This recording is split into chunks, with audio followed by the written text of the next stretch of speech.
eyes in the sky, gazing for.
Hello again.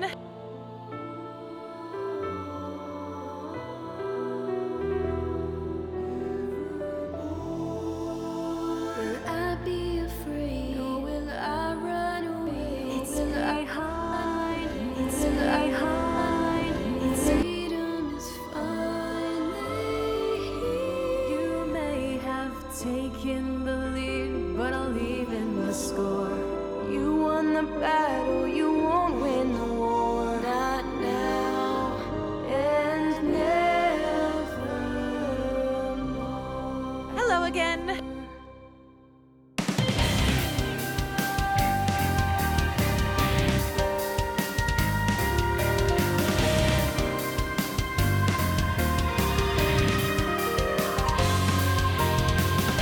You talked of subjugation. I answered your violent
Welcome, everybody.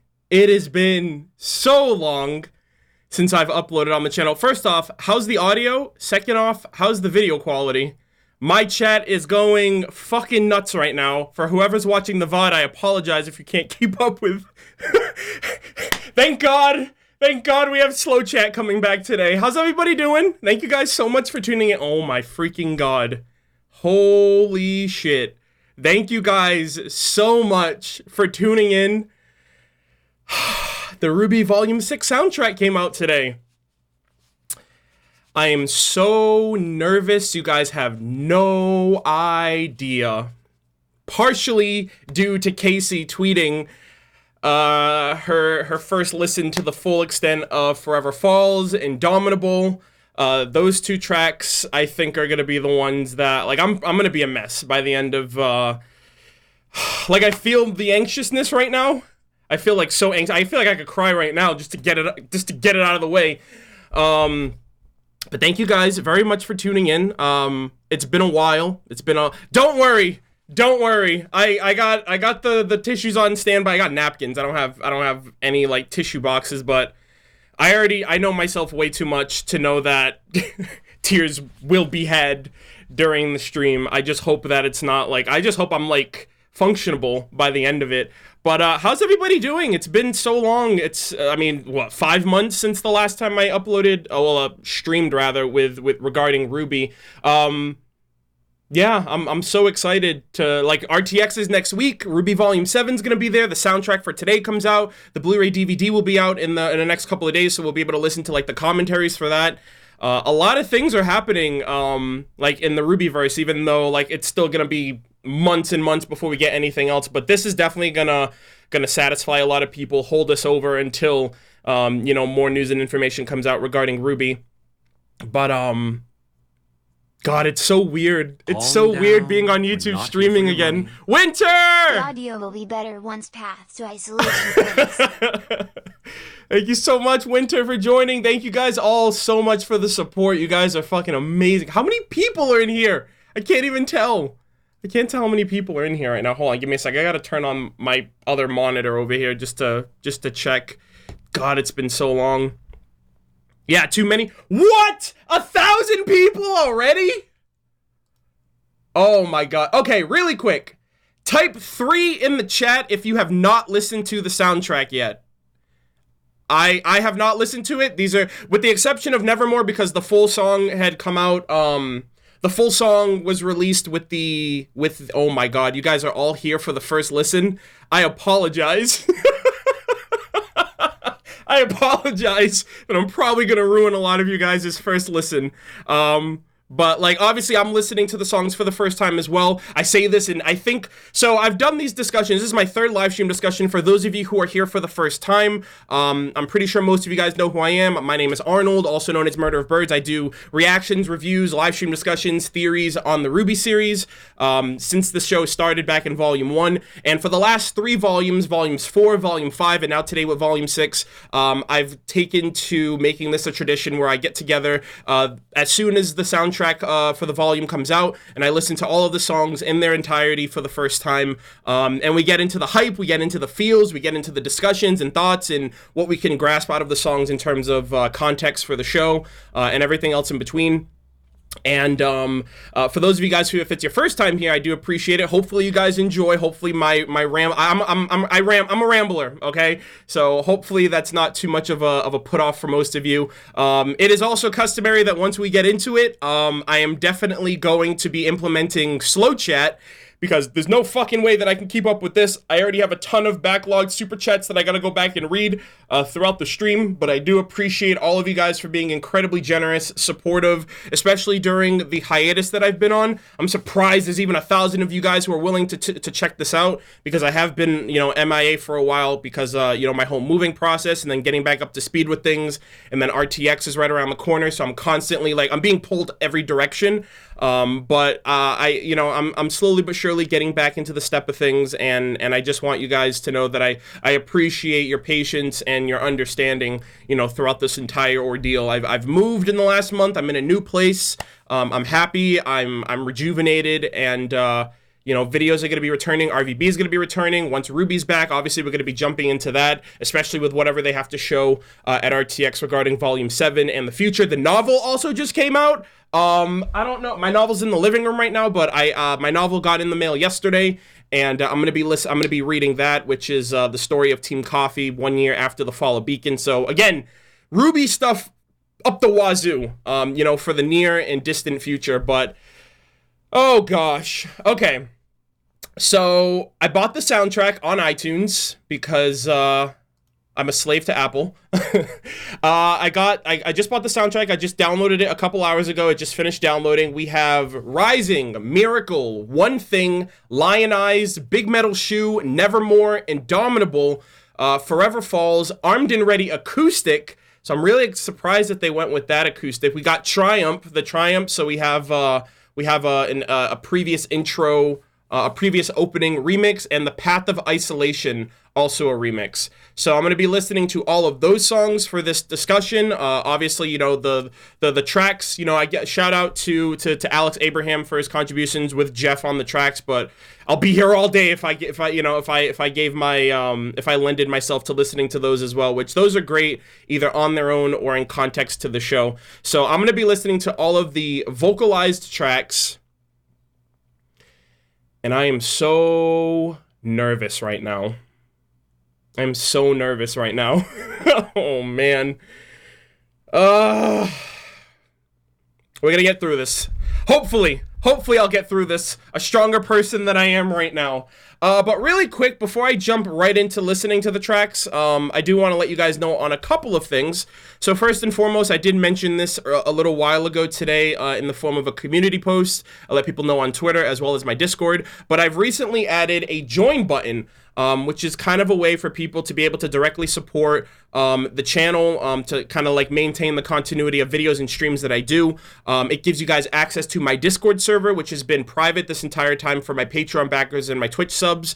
So if you prefer YouTube platform, or if you prefer Discord, if you prefer YouTube or Twitch or Patreon, for any of those ways to get into my server, that is something that I kind of have available and open to you guys. Another cool incentive to that is I have these created custom RWBY badges for people who do pledge, and custom emotes that people can start using once they become members. So these are the emotes that you guys are going to be able to use. These are also exclusive on Twitch. So if you're following me on Twitch, you can use these in my Twitch chat or other people's Twitch chat. And if you become a channel member on my YouTube channel, you'll be able to use these whenever I do live streams on YouTube, like when RWBY Volume 7 comes around, or when I could, if Genlock comes back, or during, anytime that I do the soundtrack discussions. Currently, I have the RWBY, Weiss, Blake, Yang, Jean, and Neo badges that are currently available. Steven says one just kind of showcased them in the chat. Thanks for that, bud. But yeah, these are going to be the emotes that are going to be coming out over time as the support on YouTube grows. And you should be able to find that on the front page of my YouTube channel. On the desktop, I don't know if it shows on mobile, but at least for desktop, that's there for any of you guys who want to support that. Yes, that is a Yakety Yak emblem emote, and there is a long-running story behind that. So if it feels out of place, it's probably because you don't understand the inside joke to that for people who were around when Twitch came out. But yeah, so that's the first thing I kind of wanted to get out, to just showcase that to you guys for any of you who are willing or able, to want to, show support in that way. And then another thing, this is kind of a shout out to Casey, but for those of you who don't know, Casey is in a band.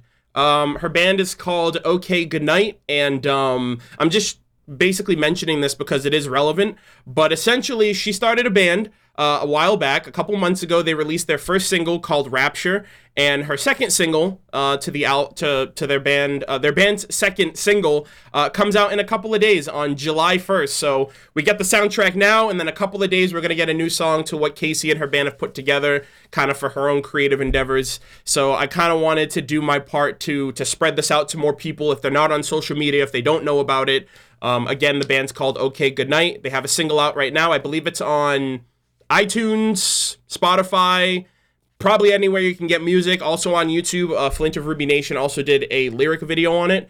And just letting you guys know, there's a little bit more in terms of music coming around for Casey in a couple of days, so you guys can check that out. And it's obvious, it's relevant because she does all the music for, she does majority of the vocals for the RWBY series. Oh man, guys. Okay. If you guys can't tell, I'm delaying the inevitable. I have this like hollowing, like this, what feels like a hole in my stomach right now based on how like just nervous I am to kind of go through with this. But without further ado, hold on. I have to just implement one more thing because it's a godsend to us here on, here in the, at least for my mods and for people in the chat, but we will be implementing slow chat or slow mode, which means one person can type one comment every 45 seconds. That's to mitigate the amount of clutter and spam in the chat and just to kind of keep things smooth and easygoing for the mods. So that way they can monitor and keep everything smooth sailing for all of us. So we have an easygoing stream. Also, my room is terribly hot right now, so give me a second. I'm gonna turn my AC on and then we will get started.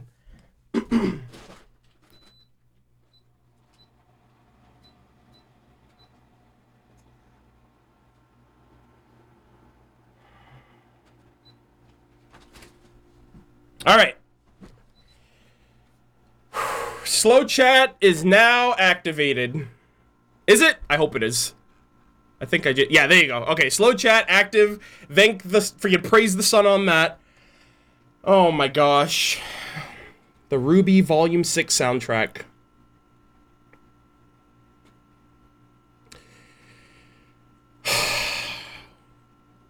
I don't know if I'm gonna make it, guys. I really don't. Stop stalling. I'm just trying to I'm just okay. The first song, we're gonna be listening to all of them in order so we can get all of our fun and hot love and hype and excitement out of the way before this soundtrack breaks me as a man. So with all that said, again, thank you guys so much for tuning in. Thank you guys for being here. I hope you guys enjoy. We're gonna get into the first track, which is, I think, my favorite opening song for RWBY. Very close to Time to Say Goodbye. I feel like that's what a lot of people's favorite song or favorite opening is for RWBY so far. But Rising really grew on me during Volume 6 to where I sang it at the beginning of all of my reaction videos. And I was like, I'm definitely going to sing this song again and learn the lyrics in its entirety when it comes out. So the first song we're going to be listening to is Rising. 3 minutes, 47 seconds. And we're going to be starting in 3, 2, 1, now. How's the audio? Let me know in the chat. I just want to make sure it sounds good. Okay, here we go. Let's go. Stay close, move fast. The darkness cannot last. Oh yeah, also I have pictures. No hope, no path. But we've got a dream to catch and we cannot wait. Trust the way we're made. The sparrow's born to fly. The mountain's tower. The river knows to reach the sea. Rain will help the flowers be. We're the same, you and me. The lightning doesn't take advice from anyone. The willow doesn't need to learn to stand. A sun each day will find our way, and we'll catch that dream together someday soon. Wow, I can actually hear the quality improve. Too loud. Oh boy, guys, you guys are killing me.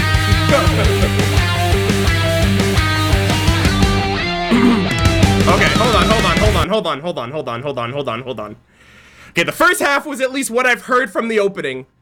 But is it too loud or is it not loud enough? Was what I just had it at good? Was the volume perfect? Too loud? Hold on, not loud enough? I literally just put it at max volume. Hold on. Loud is good. It's good. Too loud. It's fine. Perfect. If it's too loud, you guys might want to put your audio down. Put it down. Okay, hold on. We gotta run this back. Because I do want this. A lot of you guys are listening to this track for the first time, and I don't want to ruin anyone's first listen. Alright. It's a little louder than you? Okay. Okay, we're gonna run this back. Alright?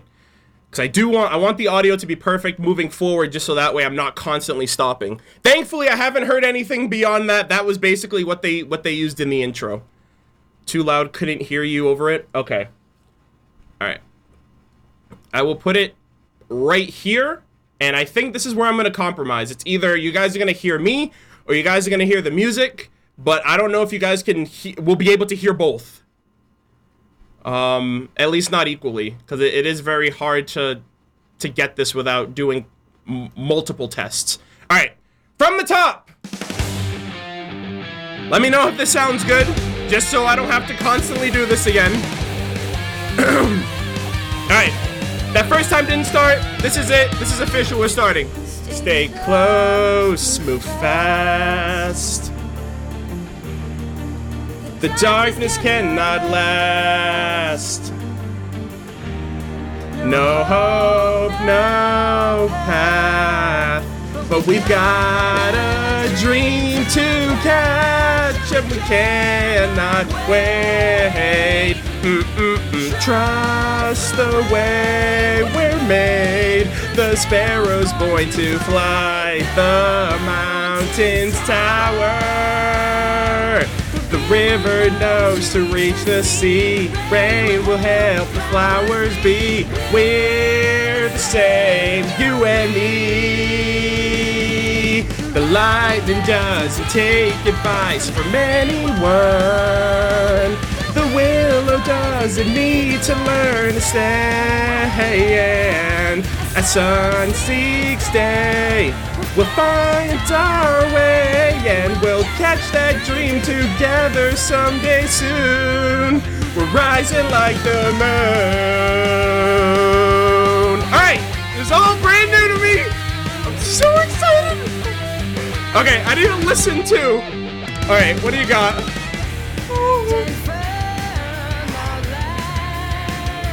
What? Yo!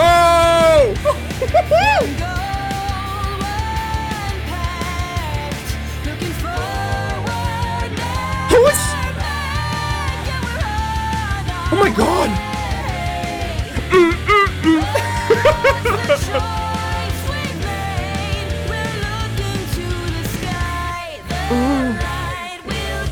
Oh my god! Yo, this is so uplifting! Oh, I can't wait for volume 7! I don't know if the chorus is the same. Oh no! Alright, we got the solo! My god, is there somebody else singing with Casey, or is that all her? Oh my god, this sounds so good!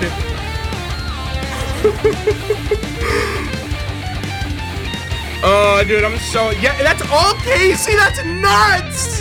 That's crazy!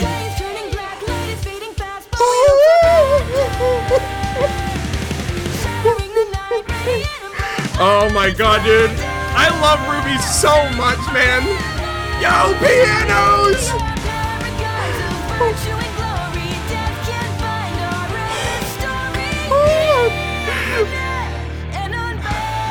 Oh, Indomitable! Advice from anyone. The willow doesn't need to learn to stand. At sun seeks day, we'll find our way, and we'll catch that dream together someday soon. We're rising like the moon. Oh my fucking god, dude! Indomitable! Dude, I need to go back to that part. Hold on. Oh my god!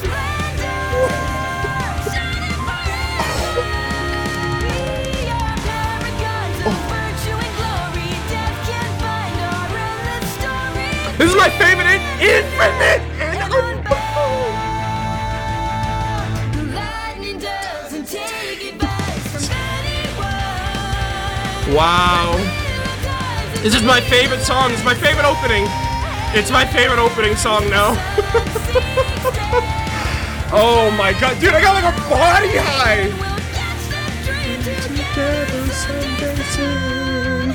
We're rising like the moon. Holy shit.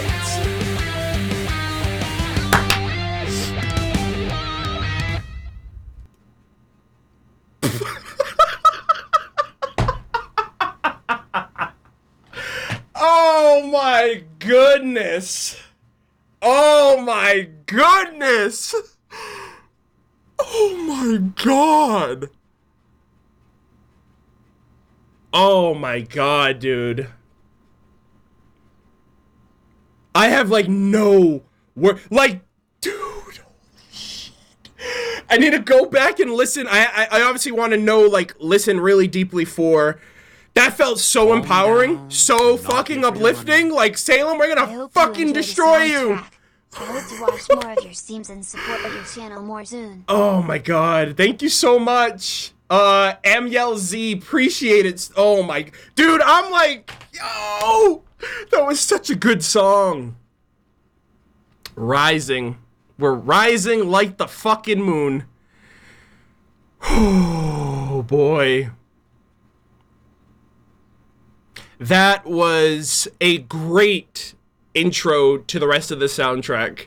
I already had like a liking to Rising when I like first started listening to it, like when the first episode of RWBY came out, and I was like, oh, this might be my favorite intro. And I say that every volume, right? Every volume, and I'm saying this now, and I'm probably gonna say it again when Volume 7 comes up. But comparing this to the other ones, like very close second is Time to Say Goodbye, but I think this is my favorite opening song. It like switched up on you with the pianos, and then Infinite and Unbound, that was the original score song for Pyrrha in Volume 4 when John was going through his scroll. And so, you know, that I was like, oh my god, that's a reference. I know that reference. And I was not expecting that like blew me away. Don't tell me to calm down, Torchwick. This is That hype. second and third verse, after the chorus, was totally leading to Ruby and Oscar. Oh my god. I cannot believe it, dude. Just when you think it's like, how could they get better? Like, dude, this track was so good. Oh my god. I really just want to go back and listen to that part again. Hold on.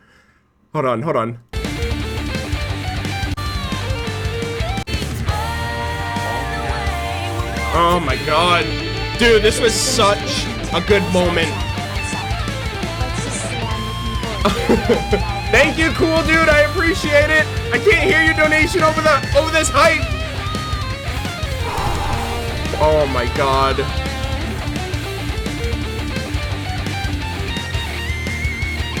Dude, I thought the first half was good. This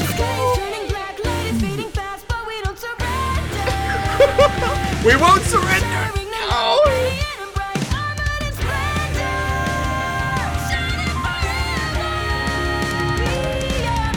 Oh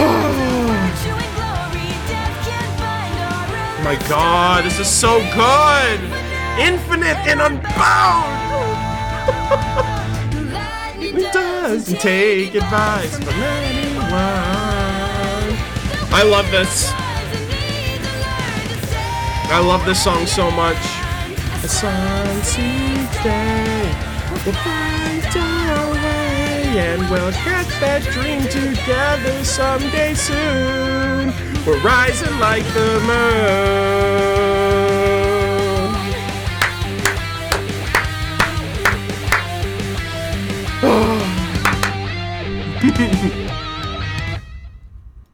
Dude, I don't think I've rewinded a song during a live stream like more than this. That was such a great second half. I can't wait to listen to the Miracle's the fucking next one. Miracle's like the hype song for me for this volume. Like, even more than Rising, like that, Rising was way more hype than I thought it would be, but Miracle was the one that from the moment I heard it, and you hear the piano, dun dun dun dun dun dun dun dun dun dun, like, and then you hear Jeff coming out, dude, like, the second, like, I've gone back to episode 1 so many times for just that track. You got the lyrics I sent, right? Yeah, I do, but I'm not on Facebook because I'm streaming it right now, so I wasn't able to read them or anything, but I definitely will once the stream is over. I kind of just want to play all of this by ear and just go in completely blind and not have to be nitty-gritty with the research and, like, references and everything. I kind of want to just make a lot of those assumptions and a lot of those calls by ear for right now. Dude, this was such a bop. Holy shit, this was such a bop. So you're definitely gonna be repeating this. Yo, I'm so happy this soundtrack came out before RTX, because now I have something to listen to on the way to the airport, on the plane ride, on the way back home, and I'm just gonna, like, wear this track out until the next one comes out, and I still don't know what the rest of these songs, with the exception of, obviously, Nevermore, what that has in store for us, you know? Okay. Casey, Jeff, you guys fucking killed it. But we are moving on to Miracle. My most anticipated song of the volume, with the exception of Indomitable. My personal, like, hype song. And we're gonna hear the full version. Oh my god. Alright. We're gonna be starting this in 3, 2, 1, now. Yo, here comes that piano!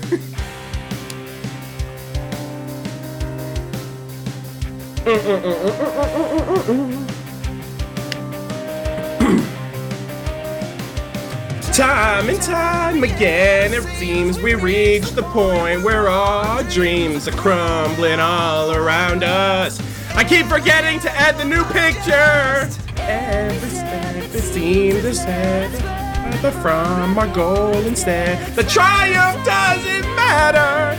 We're drifting ever backward. Man, out of time. Finally, I don't have to listen to background noise and sound effects.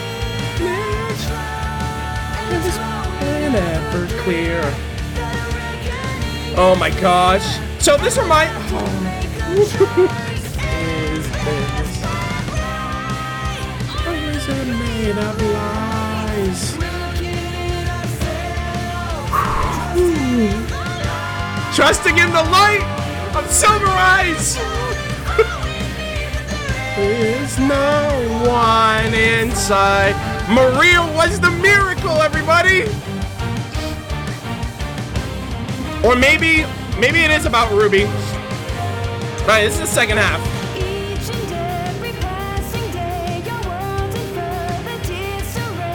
Confidence descending. Where's our happy ending?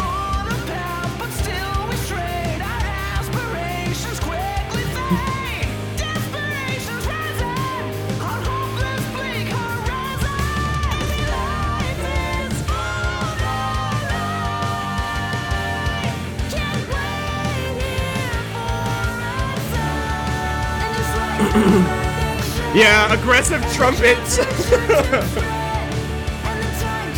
Oh my god. I'm getting flashbacks of the episode. This is where, like, the gang punches the freaking Blake's sword, Blake's weapon. Oh my god. And then she, like, throws it over. This was such a good song for the fight in Volume 6.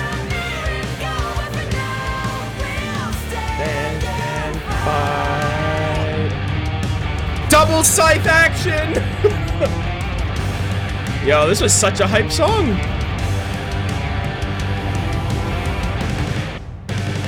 Yeah, this is just Jeff going in right now with the guitar.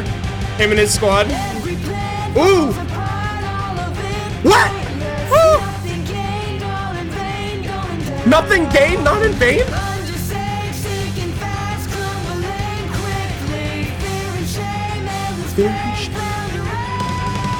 Oh shit!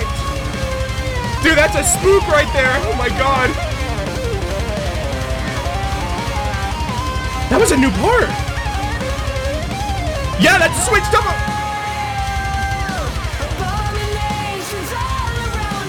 abominations all around us.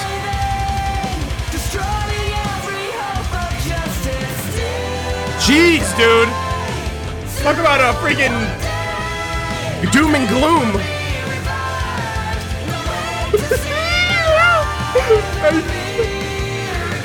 A miracle! Oh my god, this song is so hype, dude! Miracle!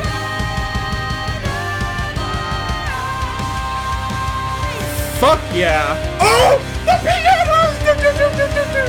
Oh my god, dude! What a crazy song! Yo! Oh my... Yo, he came back with the pianos! He was like, I'm gonna make my boy Arnold happy! Hold on, I need to hear that again! Oh my god!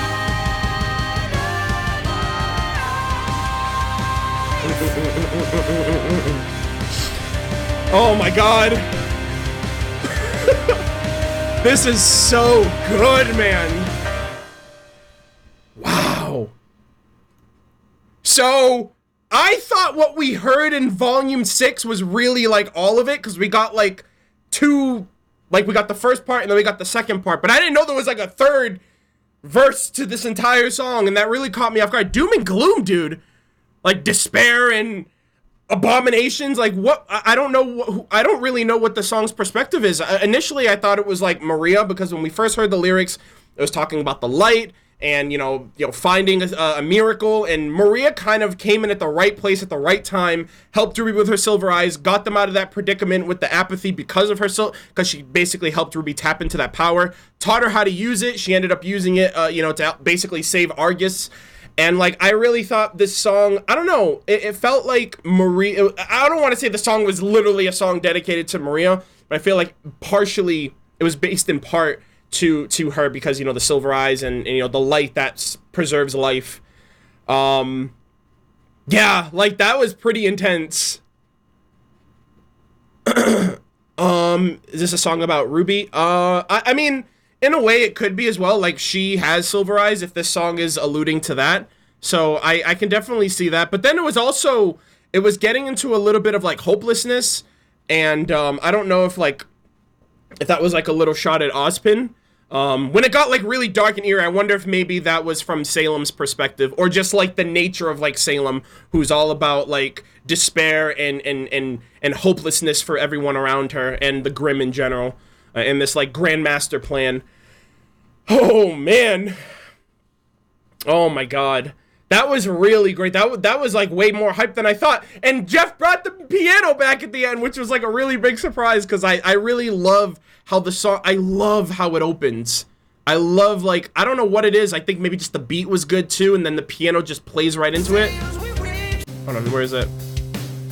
I don't know why. I just love, I think that's just, like, a perfect blend. And it worked really well. That's why I picked this image of Maria here, because that's when the song picks up, when, like, everyone's running. It's kind of like the lead up into, like, some hype shit, which was basically the train fight, which was great. I just love the energy of the song. And I feel like I'm missing a part of it because the lyrics, and, you know, I'm obviously going to get super nitty gritty and in depth with it, you know, afterwards. But for the initial stream, I know there's a lot of you guys who are here as well, who are listening to the song for the first time along with me, but I think the track was really great. Jeff really, like, took the helm of it, for the most part, which I'm really happy to see, because, he obviously Casey is featured primarily, in these songs, but a lot of the ones that Jeff really shines in are the ones that always, I feel like, end up being my favorite. Like, Not Fall in Love With You is one of my favorite songs, and I think it's just because it's Jeff who's on the track, and he does really well on his own as not only an instrumentalist, but also a singer. But yeah, also, I am sorry, I keep forgetting to change these gosh darn images when I switch between songs. So I'm gonna do that beforehand. So the next one, you guys already know, the Ice Cream Queen. Cinder, you're fucked. You're fucked. Neo's gonna, like, backstab the fuck out of you once you least expect it. She's probably gonna take your maiden powers. She's gonna become, like, the true final villain.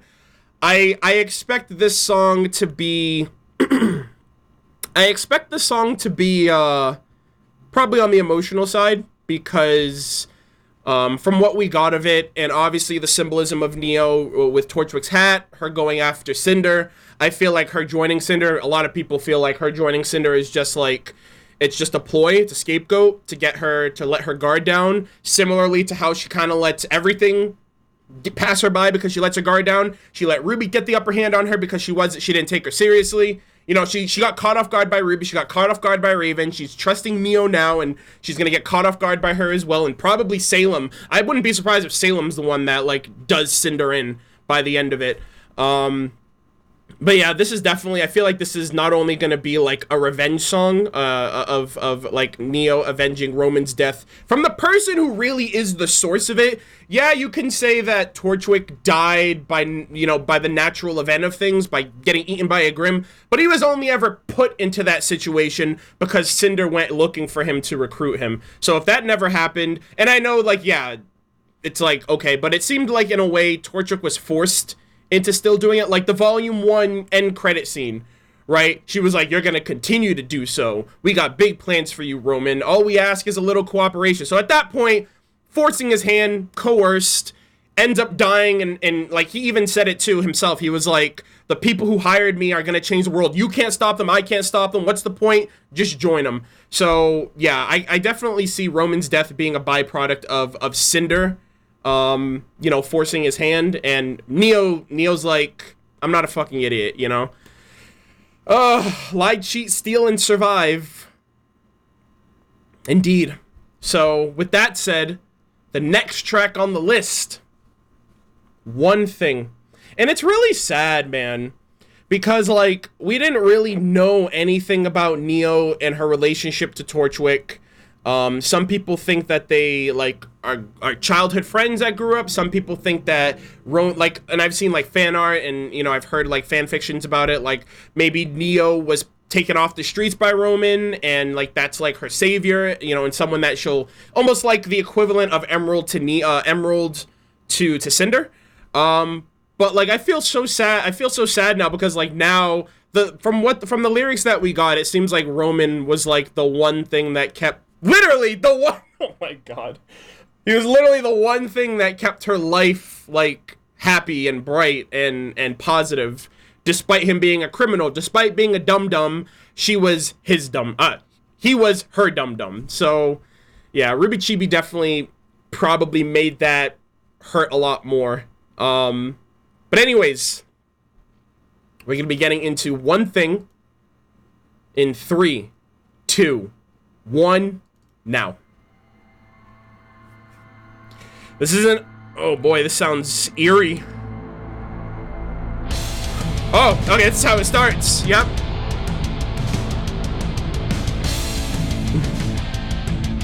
Alright, here we go. Maybe put away the good china, or the good glasses. Kill for kill, eye for eye, blood for blood, it's time to die. Retribution tastes so sweet. Gone for life that he gave, now revenge is all I crave. One Thing. Oh, wow, they switched it up. Wow. Whoa, what?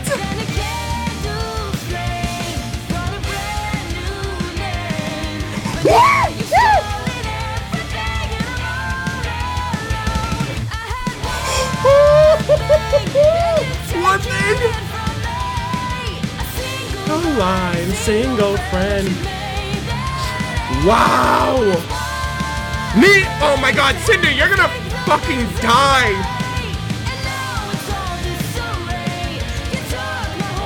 Oh my god. Back to nothing, now you'll pay. Oh, yo. Let's get some F's in the chat for Cinder. Whoa. What? Wait, is this still... Who's this from? Whose perspective?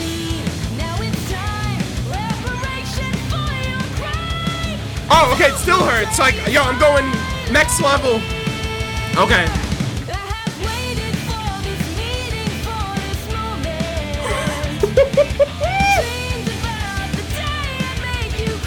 Oh, dude! Yo! Oh my god.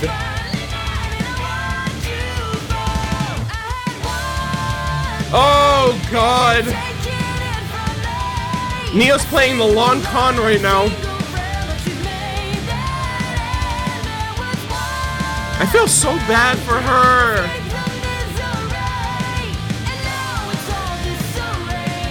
You took my whole life away. It back to nothing, now you'll pay. Oh! You'll pay the price!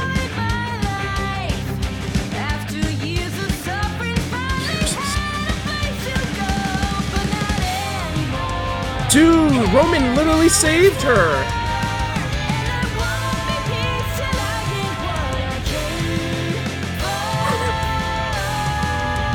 God, Rooster Teeth, please explore Neo in Volume 7, or at some point, give us a flashback.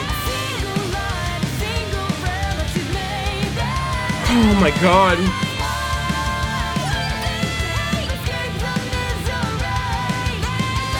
Wow.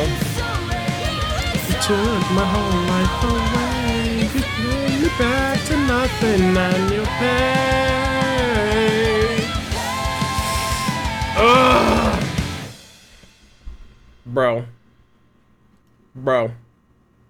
If that wasn't like a declaration of like, I'm gonna kill you, Cinder, I don't know what is.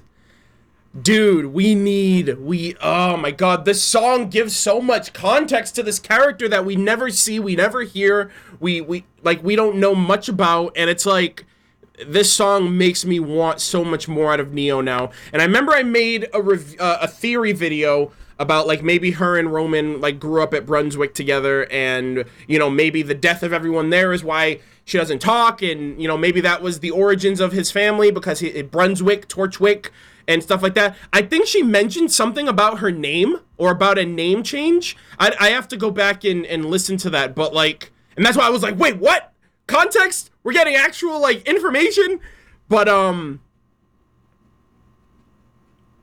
yeah, I mean, like, yeah, I didn't mean like actually hear her, but I just mean that's one less form of communication that we don't get from her, other than the fact that she's a cool fighter, and that's really it. And now we really get context to how to who Roman was, right? Like, Roman, you look at him as like a sleazy villain, a petty criminal, right? A thief, manipulator of sorts, you know, just a real, like a gangster, like a mobster who just like does petty crimes and tries to get by.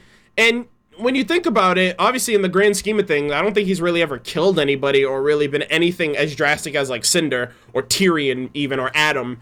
But like, you start to think too, like, I wonder if Roman was really doing this for him or if he was doing it for her, right? Because we never really even got the established relationship between them two. I just always thought, like, in Volume 1 and 2, I was like, oh, or Volume 2 and 3, I was like, oh, he hired a bodyguard. And then a lot of people, like, picked up on the fact of, like, when she got whisked away by the wind, like, Roman actually showed genuine concern for her. And then that speculation developed into, well, what if there's something more? And, like, for me personally, as like a viewer of, like, media, it's very hard for me to kind of apply my headcanon to what is presented to try to make it enjoyable. Like, for me, I always really saw Neo as not this very complex or deep character because there was nothing there for me there's nothing tangible there. And then obviously Volume 6 really made a lot of that impact on me because, you know, she had the hat, she was going after Cinder, and, you know, and at the end of the day, we could really infer based on, you know, the events of what's happened and her reintroduction into the series that Roman was someone she like deeply cared for. And like, just because they're criminals doesn't mean like they're unaffectionate to other people or that they don't care about, like, that their souls are black, essentially. And yeah, subtext is hardcore in this show. I think like these kids just keep getting weirder. Yeah, you're not wrong. You're not wrong. I don't know. I really appreciated the song. It gave a lot for me to kind of empathize with Neo, because now she's literally like in this world. Like, she has no affinity to Cinder or to Salem or to anybody. Even even like Emerald and Mercury. You know what I mean? Like, she's like a black sheep, and she literally has nobody. I assume she has no friends, no family, like nothing. And that was Roman. Like, Roman was that to her. And like, I don't know, it just really makes me feel it. You know, I wish it'd be so cool if we got a Roman song expressing how he felt, like maybe like him in the afterlife or something, or maybe just like an expression of how he feels knowing that Neo is out there in the world fending for herself alone, with no one to take care of her, no one to look after her, no one to keep her company, because of the unfortunate events that led to his death. And Roman was such a great fucking character. I was so shocked. I was like, are you kidding me? They killed off Roman, like, in the most anticlimactic, like, it just felt so anticlimactic, because it's like, he just came back. He got imprisoned at the end of Volume 2. He was out of the scene for the entirety of Volume 3 until one chapter, and then the next chapter he died. And I don't know, that really pissed me off, because I was like, he's such a great villain. He's like, he's not like evil, but he's kind of has his own agenda, and he's not really siding with anyone. He's just paying the cost to do business, and he's suave, and he's charismatic, and he's a great fighter, even though he never had a semblance. And him and Neo partnering was super cool, and Volume 2, Chapter 4's fight scene with him in the mech was great. Even, like, him going up against Blake and Sun, like, great fucking fighter, didn't even have a semblance, and held his own for 3 volumes.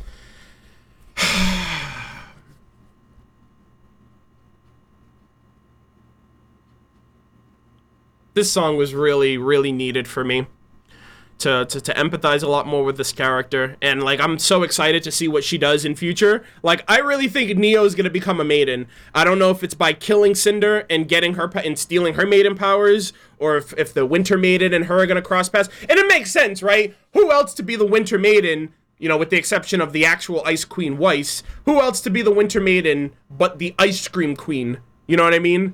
Or Winter, but I think Winter being the Winter Maiden would be just as confusing as RWBY being the leader of Team RWBY. But yeah, I really, really liked this song. It definitely contextualizes a lot and makes me empathize a lot more with Neo as a character, and really understanding her tragedy, really, which is like a black sheep in a big world by herself now. And really, I guess it's left to imagination on how her upbringing was until Roman came into her life. Yeah, exactly. And he mentioned to RWBY too, he's like, it's not what I have to gain, it's that I can't afford to lose. And that also proves how much Neo meant to him. Available. Just bought the whole album. Oh, wow. EDH player. Well, enjoy. We are 3 songs in. We're about to check out Edgelord Adam's theme, Lionized, which is the next track. And I kind of went there with the image for obvious reasons. It's incredible. It's incredibly relevant to Adam's backstory. I don't think there's really any dispute of that. I know Adam is a very controversial topic in terms of his character for the type of person that he represents in the real world. However, I still feel like he was a very entertaining character in terms of like fight scenes. I was never expecting him to develop into, you know, from the Black trailer, I never would have thought his character was more than just like someone fighting for his cause who got corrupt and wanted all the spotlight and attention on him. And I actually had a conversation with my friend yesterday, because he recently caught up to he recently watched the rest of RWBY, because he was waiting for all of it to come out and then he lost track of time. But he recently watched it, and me and him we had like a big conversation about Adam and just our own but our own, like, I guess, expectations for him initially. And I feel like, yeah, he's dead, his story is done, but I don't really know if Rooster Teeth is going to just leave it at that, because I feel like the brand on his face tells a greater story to, like, the psychological spiral, the psychological downward spiral that turned into, like, Adam being for equality, being for the fairness, and that turning into being about me, myself, and being controlling and manipulative and obsessive and compulsive and abusive, and kind of taking that out on people who really just like wanted what was best for everybody, you know, with Blake in particular. I don't know if Adam has any other family. I don't know if they were killed by the Schnee Company or killed in fairness labor, or what his tragedy is. It's definitely not an excuse, and I understand, like, I don't know. I don't want to get too deep into it because, again, it's about the soundtrack, but again, the soundtrack lays a lot into the characters. I just feel like even though Adam turned out to be a very despicable person, I'm very drawn to psychological development for characters. I like, what fascinates me more isn't the person he turned into, it's how he went. Like, everyone's on the same plane when you're born. Everyone's neutral when they're born, like, in terms of good or bad as a person. And I like, what fascinates me more is how he became that, how that happened, that development. I feel like once he joined the White Fang, I feel like for the most part that's where the corruption started, when he started getting praised for being more and more aggressive and kind of taking that and running with it and using people and taking advantage of everyone. But I'm more fascinated in the brand. I'm more fascinated with, like, mentally, like, what he was going through when that happened during his youth, what his life was like. It's the same thing with Neo. Like, I understand the people they are now, but I want to know what led to that, to where they are now. And with him being dead, we can only really get that in the form of a flashback. I don't know if Rooster Teeth feels that it's worth going that deep into Adam's backstory. Maybe he's just a representation of the White Fang, and that brand is a representation of the Schnee Dust Company. We don't really have to go into the actual into the actual depth of Adam himself to get that bigger story. But yeah, that's kind of just what I wanted to say. Guys, can you not spam E's in the chat? I don't know what's going on. Be patient. This is a live stream discussion. I'm not just listening to the songs. I obviously want to give my context and my opinions on them and how I feel. So, with that all said, we're going to be listening to Lionized in full. I'm pretty sure there's going to be some exciting moments here, because every song I'm like, okay, this is the exact same thing. This is the exact same thing as the show. Oh, shit, it's something new. Anyways, we're going to be starting in 3, 2, 1, now. Ooh.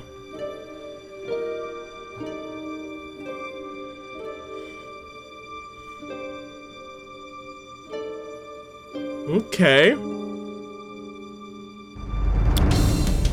Oh! It's the Adam Torres character short, ladies and gentlemen. Surrender weekly. Oh, I can't wait. Oh, wait, no, I'm not changing the picture. The picture's on. You scared me. I was like, wait, I didn't change it? It's right in front of me. All right, here we go. Oh, nope, not yet. All right, I think this is it. Nope, they keep getting me. Eventually. Yo, that build-up. It's new.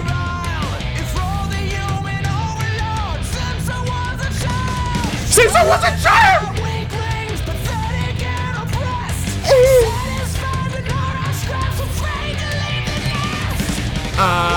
Oh my God. Okay, I'm not gonna predict.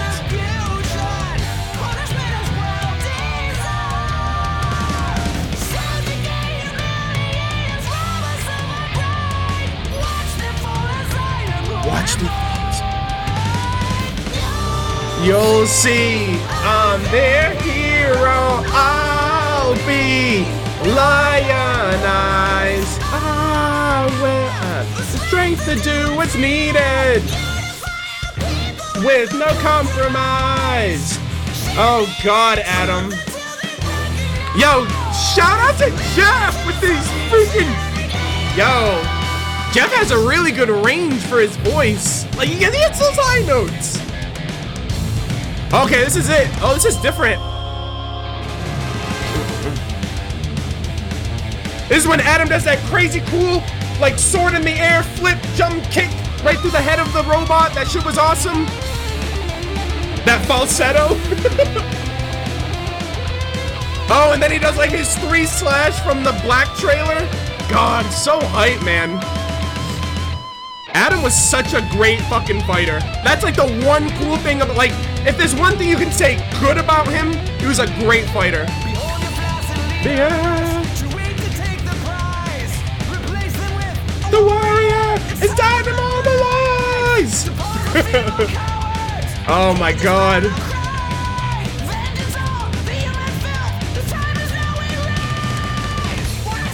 Ah.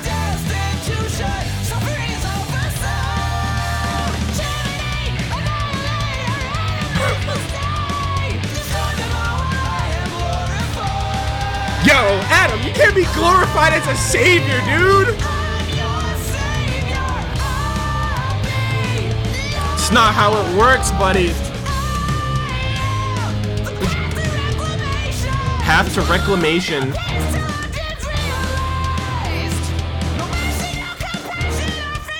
No mercy, no compassion, Adam.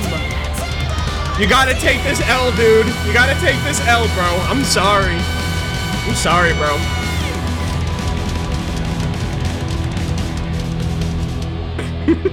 Damn, Jeff went ham on this. Another track, solo Jeff. Dude, Jeff, if you're watching this, I love you to death, man.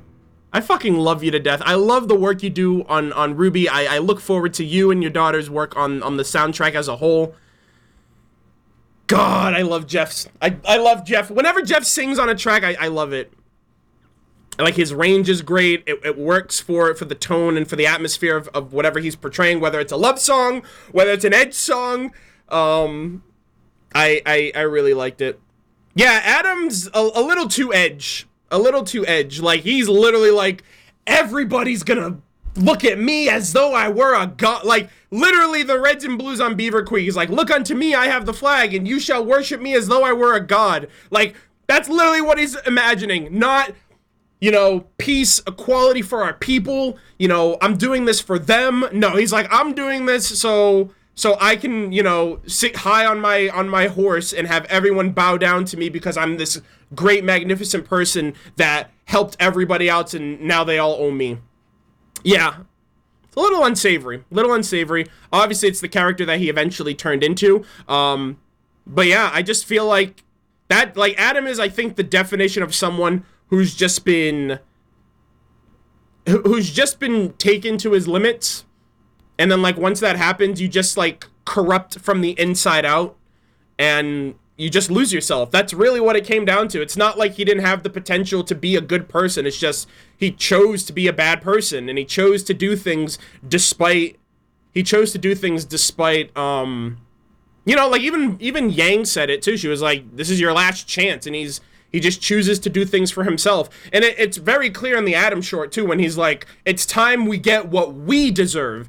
And to an extent, I do agree, and I do believe that he genuinely felt that way in the past, that he was doing things for the betterment of others. I don't really think it was always this tale of, I'm using people at all times. Like, I do think that at some point you get corrupt and you lose yourself, and you know, you become a different person, and then that perception of you warps from the inside out, and it changes who you are. Because at the beginning of the show, he's like, it's time we get what we deserve. And then it turns into, it's time I got what I deserved. So it's like, yeah, you done fucked up somewhere along the lines. And I think it has to do just a lot with resentment of humans, being scorned, being used and abused, and, you know, treated like a fucking animal, like literally like an animal. And I don't know, I can empathize to an extent with Adam when it comes to how he was treated, because no one should be treated like that, but at the same time it doesn't give you the excuse to kind of go above and beyond that, to killing innocent people, to using and abusing and manipulating others, and then even being like stalkerish and just overall like toxic. With how he treated Blake and just the affairs of everything with the fall of Beacon, Yang getting involved and the like. So yeah, you know, he was a great fighter, great weapon, great cool semblance, cool fights and all that, but as a character, it's not like I'm crying myself to sleep because Adam's dead. It's just unfortunate that I couldn't see more of the side of him that I preferred versus what we got. But yeah, yeah, his intentions were good. Yeah, but got corrupt. And then you see the scar, and I just hope the scar isn't the end of... You know, it could be the end of Adam, but it just tells a greater story of, like, this is how the Schnee Dust Company feels about Faunus in general. Ilya, I don't know how the fuck Neon Cat lives in Atlas. Blake, especially when they get there, I wonder how people from Atlas are going to treat her, especially if she's friends with a Schnee, and how they're going to treat Weiss as a response to that, because it's like, wow, a Schnee befriending a Faunus, that's like, that's heresy, you know, that's sacrilege. How could you do that? And, you know, because there are a lot of Faunus, and, like, Velvet, God forbid Velvet ever goes to Atlas. I feel like Velvet's so precious and, like, doesn't deserve that type of scrutiny and discrimination. I haven't read the After the Fall, but I'm looking forward to just getting to learn more about her. But based on Volume 1, with people like Cardin, I'm glad to see that there is some level of confidence with Velvet, with, like, her semblance and how badass she was during Volume 3. But yeah, I don't know. I feel like, again, Adam was just a very interesting character. His tale goes beyond just him. It's kind of a representation of what could happen to any Faunus or anybody who's pushed to that level. And I think the bigger story to be told is the Schnee Dust Company and just them in general. But yeah, those are my thoughts on Lionized. So next up, we got Big Metal Shoe. This was another hype track that played during the latter half of the volume with Cordovan, her mech, and then Team RWBY and Team Juniper and everyone else in action trying to take her down. It was so cool. Yeah, like slow motions, the zooms, and all that. I'm going to change the image now before I forget. It's only 2.5 minutes, which is really unfortunate because that song was really, really hyped from what I remember. It was really, like, really exciting and hyped up from what I remember. And it kind of alludes, again, to Cordovan being a reference to the lady in the shoe. The big metal shoe representing the mech. And I decided to go with this image here because that's the image when the song actually starts and everything kind of like goes up to 11. But anyways, we're going to be starting this in 3, 2, 1, now. Nursery rhymes. Yo, literally the freaking nursery rhyme of, wow. It's like literally the Jack in the Box tune. Alright, here we go. Check you out in your big metal show. Fighting so many kids, don't know what to do. You got some heavy metal, but big ain't bad. Little Riding Hood's just way too rad. Mirror, mirror, who will lose it all? With those children, it's gonna fall. Cause I'm alive like a puppet with a heartbeat. Dude, I think that's a reference to Penny. I really hope we see Penny again. No one's putting you together again. Alright, so this is the second half. How much time is left? Okay, so we're halfway through the song. Alright. Dude, Jeff, I love you, man! I love how much more Jeff is featured in this soundtrack. Oh my god. Better make a wish.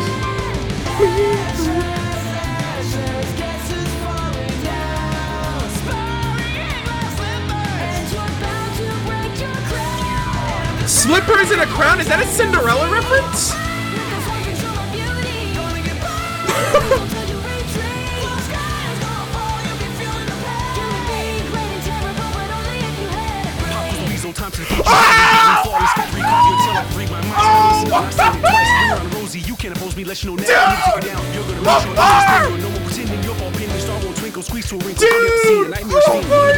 Why am I surprised at this point?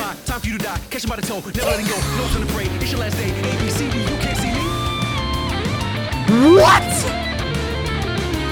What? Dude, that was like 10 seconds! No! I need to go back to that!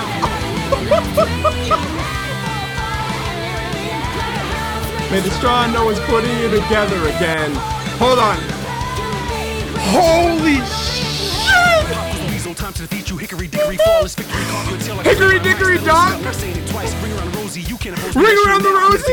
You're gonna meet your end in the splendor. No more pretending your ball pin, your star won't twinkle, squeeze to a wrinkle, bloody up the scene, a nightmare scene. Run the bridge down, you can't make sound. The wheels on your bus have just been crushed. Eeny meeny miny, time for you to die. Catch Eeny myself, meeny. never letting go. No time to pray. It's your last day. ABC, you can't see me. Yo, Lamar, you have the sickest wordplay I've ever heard in my fucking life, dude. The flow and wordplay out of this man's mouth is ridiculous. Oh my god. And he just rapped like every fucking nursery rhyme in the book. Twinkle twinkle, eeny meeny, ring around the rosy.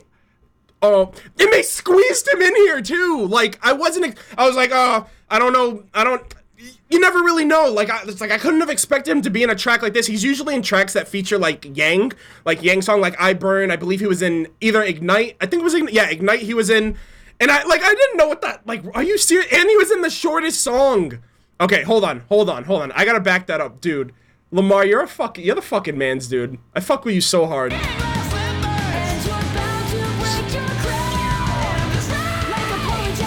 Woo! Oh my god. Holy shit. Time to defeat you, hickory dickory, flawless victory, carve your tail like a read my mics. Better listen up, not saying it twice. Bring around the rosy, you can't oppose me, let you know now. I'm here to take you down. You're gonna meet your end in the splendor. No more pretending your ball pin, your star won't twinkle, squeeze to a wrinkle, bloody up the scene, a nightmare fiend. Run the bridge down, you can't make a sound. The wheels on your bus have just been crushed. Eeny meeny miny, time for you to die. Catch him by the toe, never letting go. No time to Catch you by the toe. ABC. Wow, respect, dude. Respect, dude. God damn. Woo! Wow.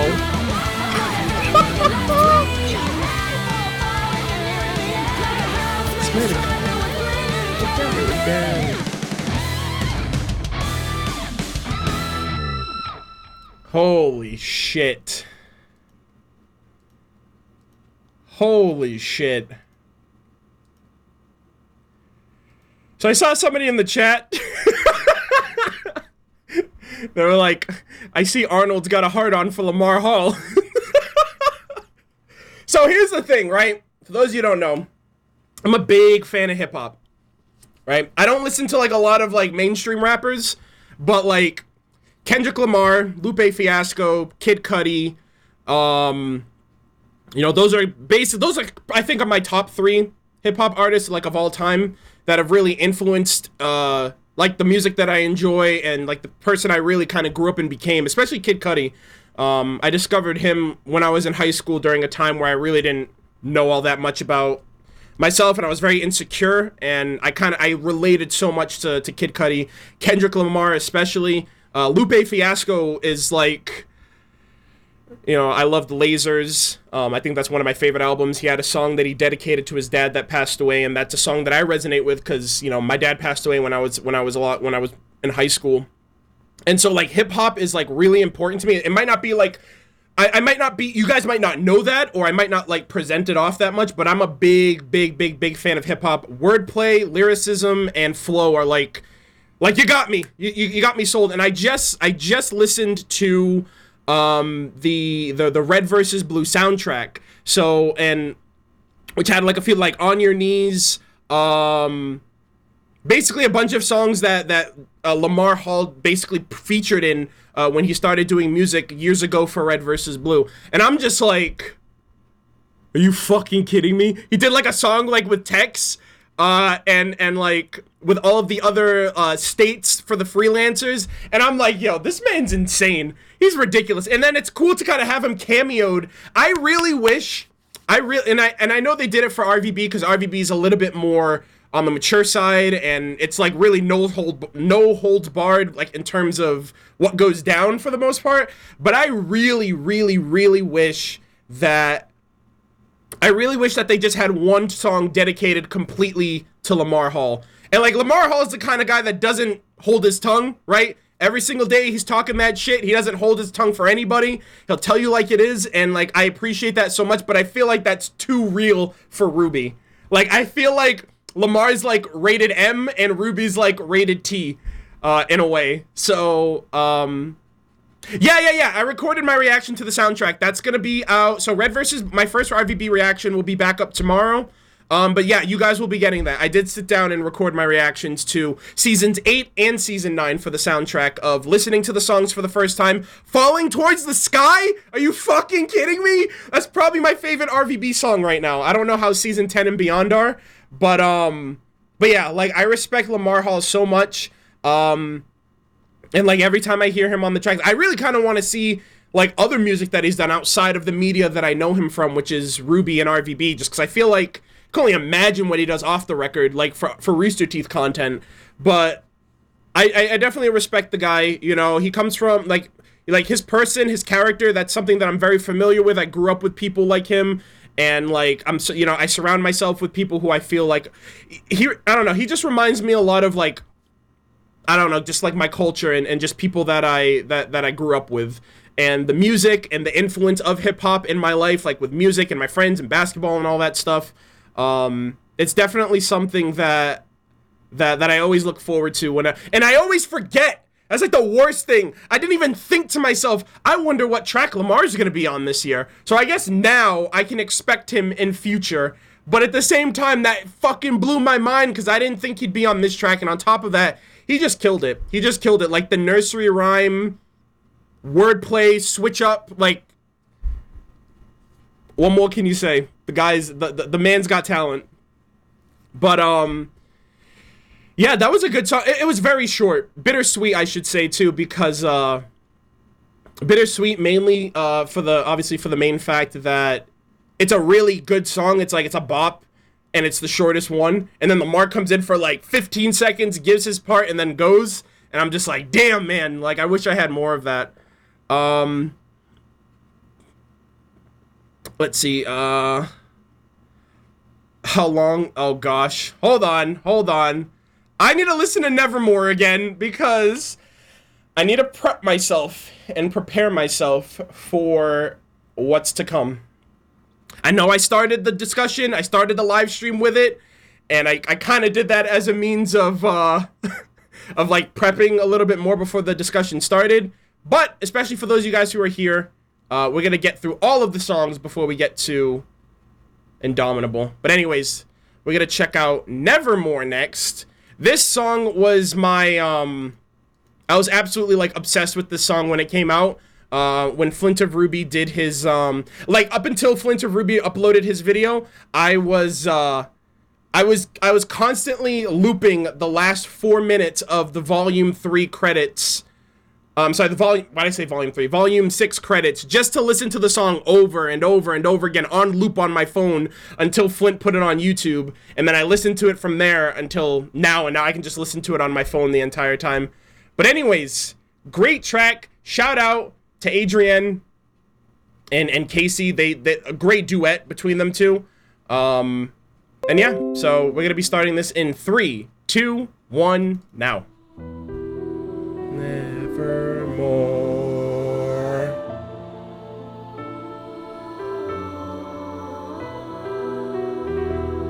Nevermore. Will I be afraid or will I run away? It's behind me. Freedom is finally here. You may have taken the lead, but I'm leaving the score. You won the battle, you won't win the war. Not now and nevermore. This song is so good, man.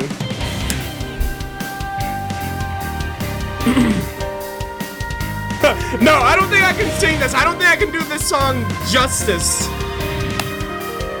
I love listening to it more than singing it. Subjugation. I answered your violent plea. Youth and infatuation kept me too blind to say You think you're someone's hero. You're hiding more than your eyes. I challenge your weak manifesto. The goal of a savior is not to be lionized. Back when it started, I thought the justice was your goal. Been in the darkness, you lost your mind, I lost my soul. That's in the past and I won't be controlled. Nevermore! You tortured my heart and my head. Nevermore, nevermore. Will I be afraid? No, will I run? No, it's behind me. Freedom is finally here. You may have taken the lead. Leave in the score. You won the battle. You won't win the war. Not now. Yeah, I was like, fuck it. I love the soundtrack. I love this music. I can't sing for shit, but I'm still gonna sing it because what do I care, right? Defeated, a state that I can't allow. It's over, my fears retreated. I'm more like an army now. You offered hope, salvation, gave me a place to be. But your version of liberation was all about you. It would never apply to me. I won't stay a martyr. It's my turn to take back what you stole. And this time I'm smarter. I made a vow, I'm not alone. That not dying now, we're protecting our own. Nevermore, nevermore. You tortured my heart and my head. Nevermore, nevermore. Will I be afraid? No, will I run away? It's behind me.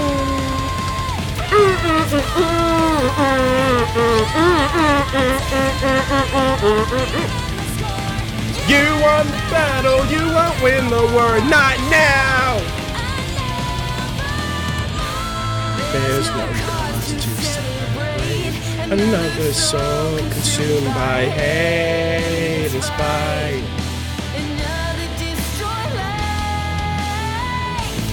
There's no pleasure, there's no joy. It's just the story of a boy who lost his way into shadow stray.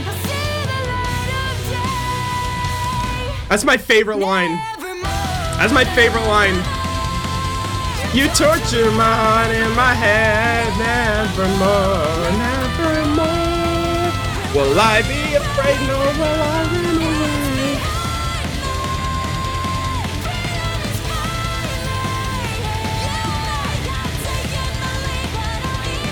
Woo!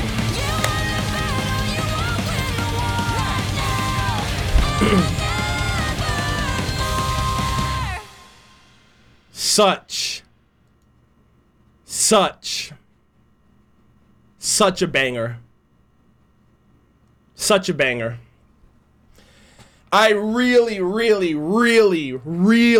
like, desperately love this song. Encore? Dan, don't lie to my face, please. Oh, boy. I'm nervous. Oh, boy. Most of you guys are probably aware at this point, but this next track is... it's an important one for a lot of people in the community, myself included, for a lot of things that really make up the spirit of RWBY, with Monty and you know, the sense of being indomitable and where that originally comes from. So for those of you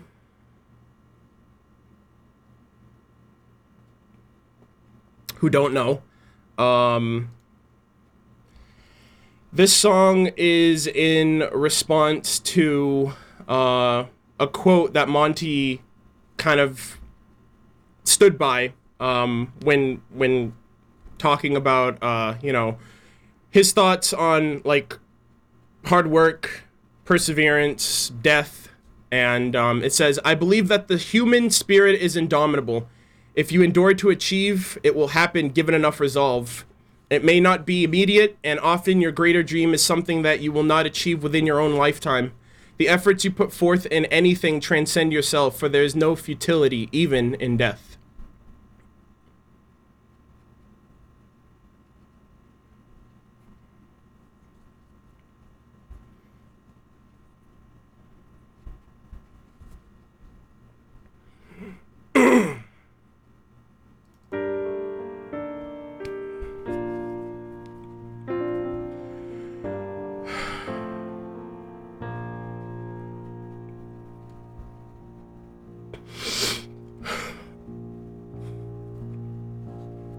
I met a man, he had a dream.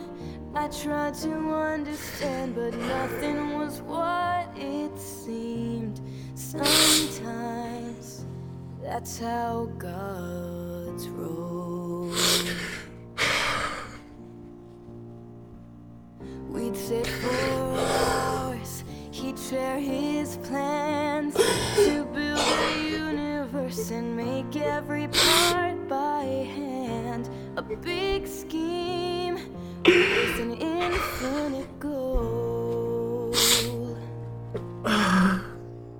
So I would watch and listen and try to learn as the pieces and bits became whole. But there was more going on than the work at hand. What I learned had to do with the strength of the soul. There's a light that shines, And its power is mine. though our bodies weak and break our will, the spirit is indomitable.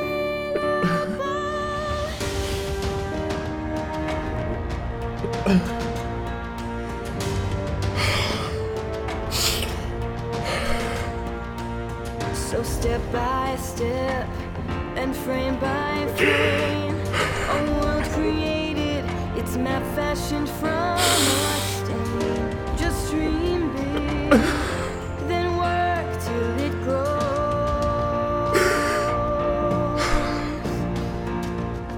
I learned this lesson, we can evolve, achieving anything as long as our hearts resolve. Believing we'll make it sound. Though our lives are limited by years on earth, our dreams won't be bound inside. The goal's not to live forever, 'cause eternity loves the creations of time. There's a light That shines, and its power is mine. Though our bodies weak and break our fall, the spirit is Don't be afraid. Get up, get going, step every day. I'll meet you there. When we strive, we transcend, even death cannot undo.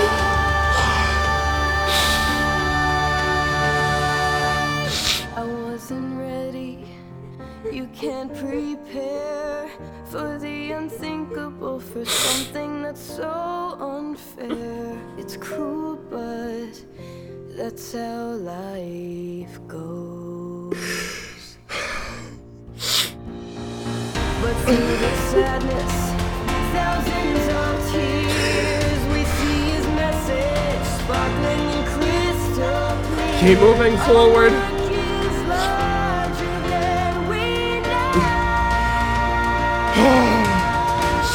There's a light that shines, and its power is light. Though our bodies weak and breakable, the spirit is indomitable.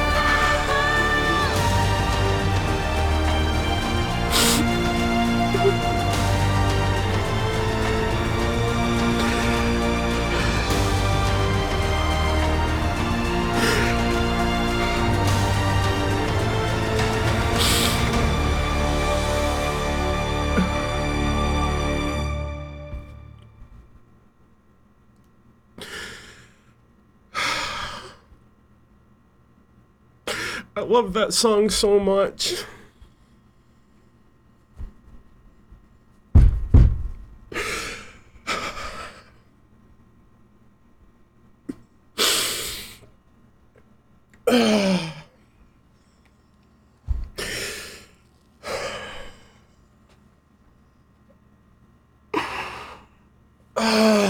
Man.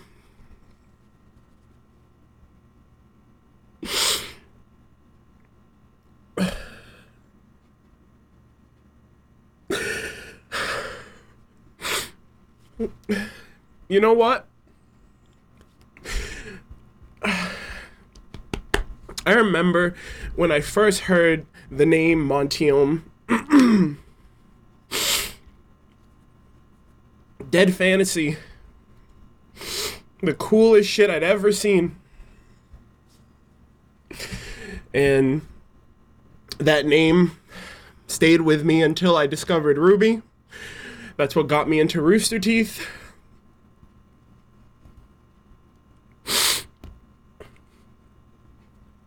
I remember the first tweet that I ever sent him that he responded to, that I asked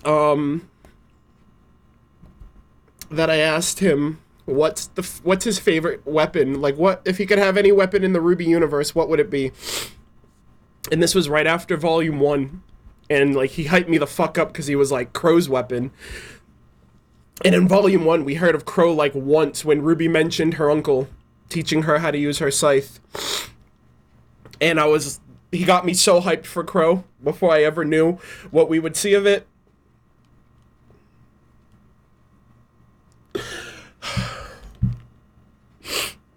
And it hurt so much because I remember what it was like when he was here.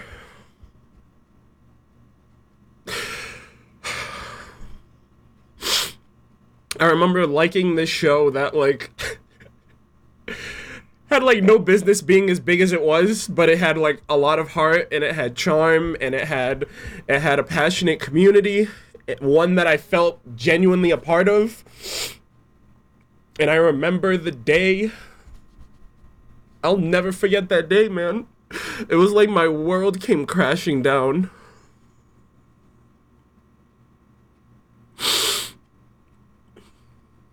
It was like I couldn't believe it, like. And then Volume 3 happened. Without him, and the writers, and the animators, and the voice actors, they stayed. They continued. And then you guys found me.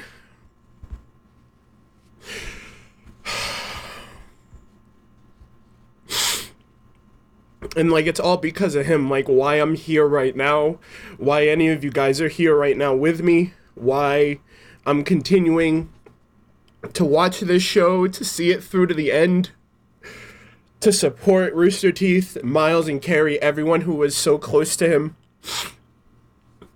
And as a fan, you know what I mean? Like if this is how I'm feeling as a fan, imagine the people like Jeff and Casey and Miles and Carrie and Barbara, and like how they must feel. You know, he was something else, man. He was so different. He was unique. And like I owe so much to him because like a lot of my confidence came from RWBY. And like when he made the show, and like one of the things that he said, he was like He's like, we're making this show, you know, with these young characters who are still discovering themselves. And when I started watching RWBY, I was 23, and I still hadn't known who I was. You know, I was still very shy, insecure, not that confident, you know, and I watched RWBY, and it was like, I felt like it was like where I belonged, you know. And like, I loved the beginning, like talking about, you know, like Casey and Jeff, like know him so personally, like just, I could just picture him like sitting at a table back, like before any of us knew what RWBY was, and just talking about this show and this world and this universe and these characters. Like, there was one story that Jeff told a couple years back. I did a Q&A with him a couple years ago, and he told us how like Monty would talk about the song, Boop to Jeff. And this was before Boop even existed. Like, it wasn't, no one knew about Boop, but he would talk to Jeff about Boop as if the song had existed. And Jeff I remember Jeff was like, oh, you should send me that song. And he was like, it doesn't exist. It's just in my head. And that eventually went on to be the song Boop that we all know, like the like the doo-wop, like the duet. Like, not the duet, but it was just like this 70s doo-wop style, and that was based on like Monty just thinking it into existence as if it existed, like, for everybody else. And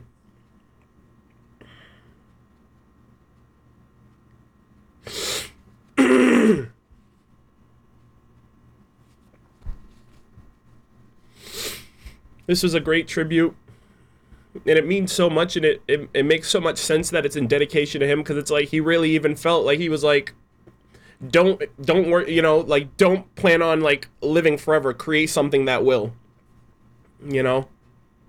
And we were like blessed to have him.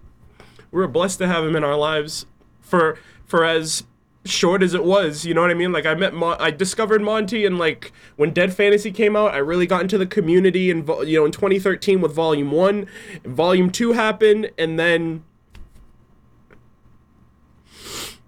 and you know, like, I never got to meet him, but I got to meet the people that he inspired, the people that he worked with, the community that was fostered in massive part. And I'm like, I'm watching Red versus Blue right now, and it's so painful to watch that, because from my perspective, that's the last thing that he worked on. Because I've already seen everything else, you know, and I'm about to start season 10. When I get back from RTX, I already have videos prepped and planned for upload this week for Red versus Blue content, and it's just so bittersweet, because it's like I'm looking at what everybody else already got into. I saw, you know, Tex versus the Meta and Wash. I saw, like, you know what I mean, like North and South, that entire fight sequence and animation, Tex versus the Reds and Blues, you know, the Warthog going through the wall, and just seeing like where like Monty made his mark, you know, changed Rooster Teeth forever, for Red versus Blue, for RWBY, for the company, for the community. Look at RWBY now. You know what I mean? It's just so bittersweet that you know, he's not here to see all of these things. RWBY in Japan, Blaze Blue, you know, Volume 6, going into Volume 7, RWBY Chibi, and, you know, it's so bittersweet, but, like, I loved his energy, I loved his creativity, I loved that someone like that made a massive impact on my life. Because, like, I really don't know where I'd be without RWBY, without the community, without Rooster Teeth, you know, not just for the sake that this is what I do, not just for the sake of being a content creator, a YouTuber, streamer, whatever, but really just because it was like, I know, I'm so confident, like, I know myself, you know, I'm unapologetic, I'm enthusiastic, I express myself in all my forms and all my ranges of emotions. I don't really care about being insecure about what people think or how much I put myself out there, because, you know, we're all human. And like, the one thing that I want to do is like stay true to myself, because, you know, Monty and this show like helped me discover that, and helped me really like come into my own with being comfortable with being me.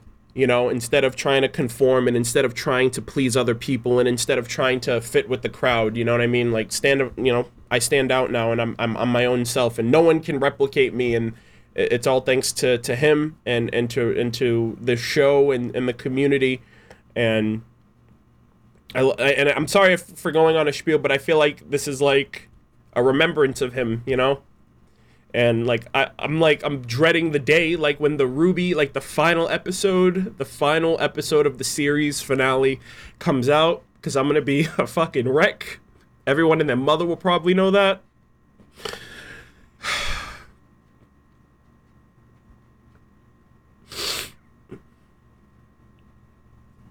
I loved the song. I really, really loved it. I loved hearing like the perspective of Monty from Casey, from people who he was very close with, especially her, who, you know, she was really young when she first met him. And, you know, his influence with her and her dad and Rooster Teeth and the music and how hype it is and how emotional it is. You know, it's something else. And I feel like I cried so much in this song. I'm not gonna have much emotion to express in the next one, which is even worse. You know, Forever Fall.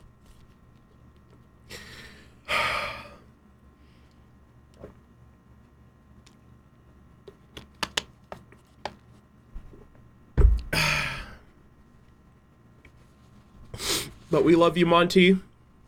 Thank you so much for making this show, for giving us each other, for giving us something to look forward to every year.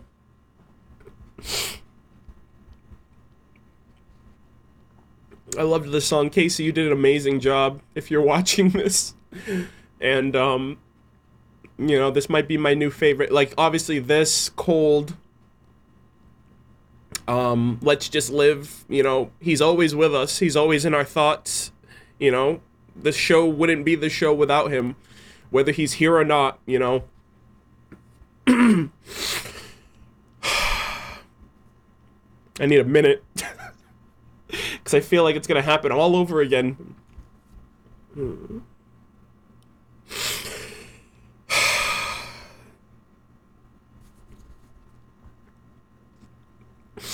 Thank you guys as well, you know. You guys definitely make this a lot more easier to go through than if I was just like in my room like weeping amongst myself. You know, you guys helped me out so much, more than you guys will ever know, you know, with enjoying my videos, for being super supportive and encouraging. And I don't just mean that like you guys, you know, I know what it's like to be like to not feel wanted or to have no place. You know, RTX is next week. I'm going to see all my friends again. I'm going to get hyped for Volume 7.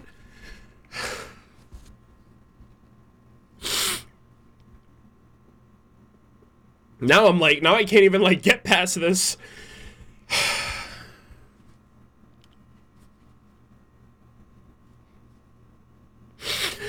I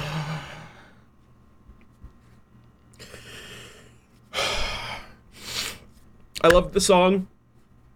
It was perfect. I don't know when I'll listen to it again, because this is like a special song that I barely listen to Cold, because it's just one of those songs that if you let me listen to it, that's it. I'm over. I'm done. And it holds a very special place in our heart, my heart, for someone that means so much, who did so much, and I know, you know, he never even knew who I was. But, you know, thank you, Monty, so much for being you, for doing what you loved, for giving all of us, again, something to look forward to, giving us RWBY, for giving us each other, for building up this community. Made such a massive impact. So many people, you know, like Mark Zong, like, he does trailers because of Monty. You know, Monty inspired him to do that, you know. He made such an impact, and I just really hope he knew that, you know. I really hope he knows how big of an impact he was, and how much we appreciated him, and how much we miss him.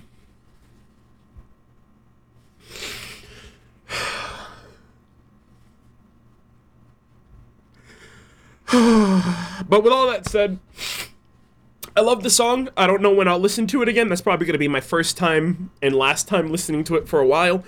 But I loved it. It was everything. Like, you know what I mean? Like, that song represents just as much as anything the spirit of Montiome. And the last song we're going to get into...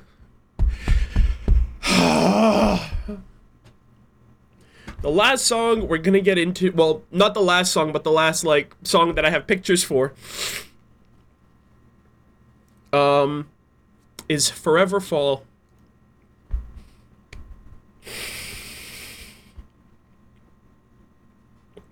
If I had more of a reason to be emotional...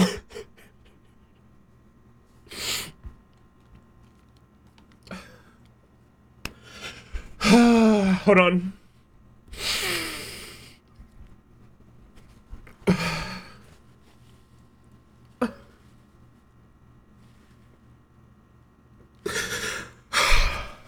I'm gonna try to just get through this in 3, 2, 1, now.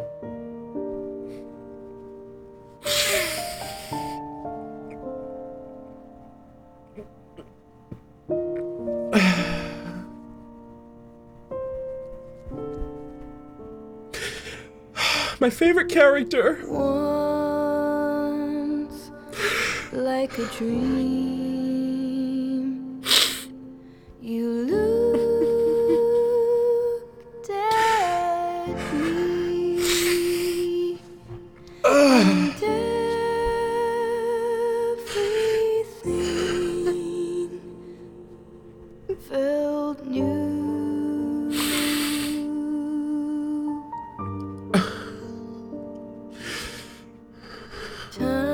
Oh, this is different. Slipped away. The past seemed to fade. My hope restored Here in Nico's. by you.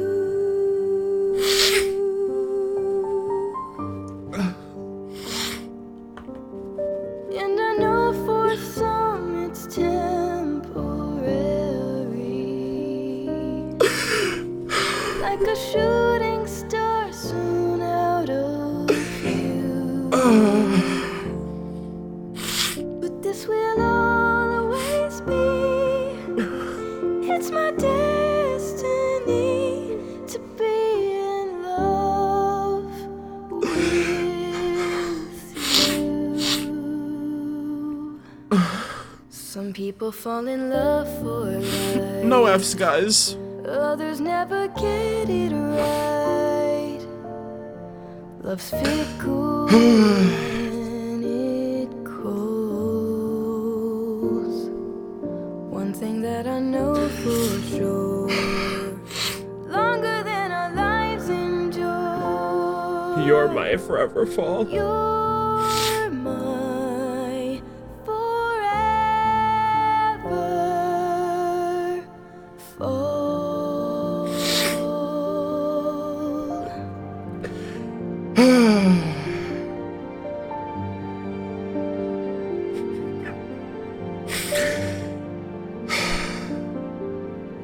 Your trust, honesty helped me believe a ray of hope shined through.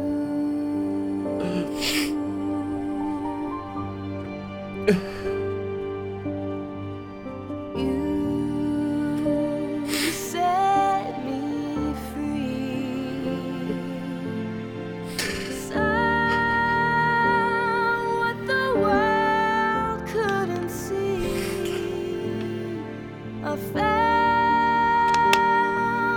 my joy in you.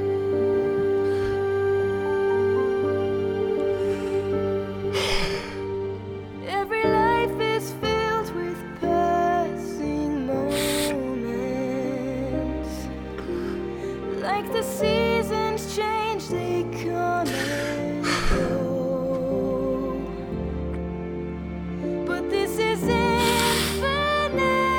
Infinite. Nothing, even death, could separate our souls. 'Cause you're my final goal. Some people fall in love for life, others never get it right. Love's fickle when it calls. One thing that I know for sure, longer than our lives endure, you're my forever.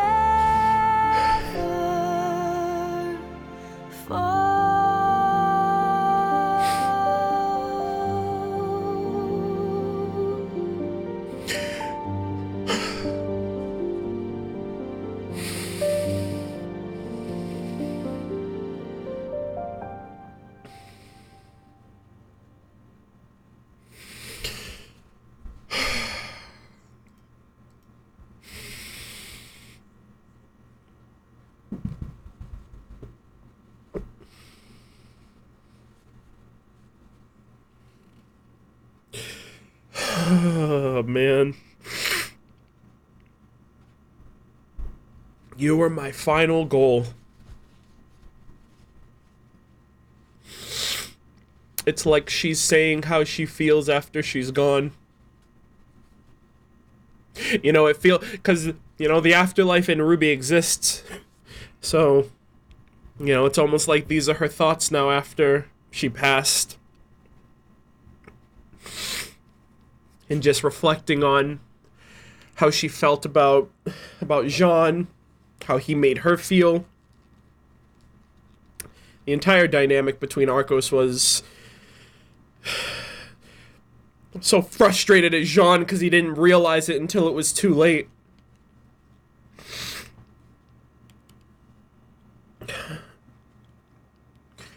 Bless you, Casey. Thank you for warning me about the song on Twitter.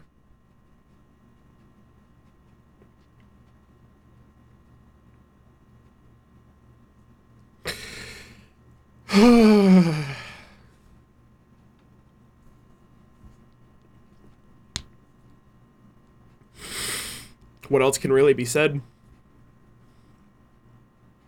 She was my favorite character. She was incredible. She was perfect. I think that's why, one of the reasons why they felt like, you know, for the story that it would make sense for her to be the Pyrrhic victory. You know? I wish we could see what she looked like in the Maya engine, you know? Wish we could see what she looked like with her hair down, too. That would have been great. See what she looks like in her Volume 5 and Volume 7 outfits. Or 4 and 7. You know, if she was still along. She was incredible. She made such an impact. You know, and that episode fucking killed me. Because it was really, like, coming to terms, along with the characters of, like, you know, it sucks that she's gone. It sucks that she's gone. Why'd it have to be Pyrrha?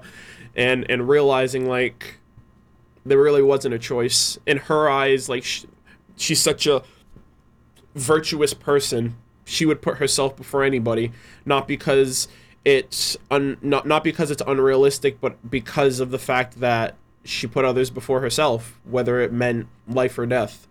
Especially Jean. You know, and listening to the song now, mentioning, like, it was her destiny to love him, really contextualizes the like, further, if it didn't already, but further contextualizes the whole discussion about destiny when she was talking to Jean, when she mentioned, like, what do you think about destiny? And in John's eyes, he saw it as her destiny to reach her goals, when reality, her destiny was, do I go ahead with this plan that will change me and change everything about my future, or do I go for my destiny, which is to be with you? And Jean didn't, you know, he wasn't able to see that.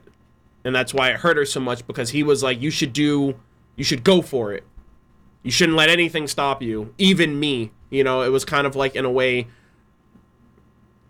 telling her what she didn't want to hear.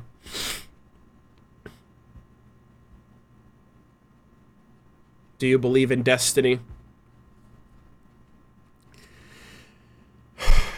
I'm still wondering if there's anything left, a semblance of her, that's going to make an impact in the end. I'm not saying, like, her coming back, I don't think that'd be a good take for the story, or for, like, all of these remembrance moments, you know, her training with Jean in the forest, and her training with him in the forest, and the song, and the memorial scene. You know, I don't think it would really be a major impact to ever bring her back, but I meant in the sense of, like, will that line, I almost want to feel like that was, like, that will eventually become a post-mortem strike for Cinder in the end, right? Because that was the last thing that she told that she heard from Pyrrha. That's the last thing that Pyrrha said to her.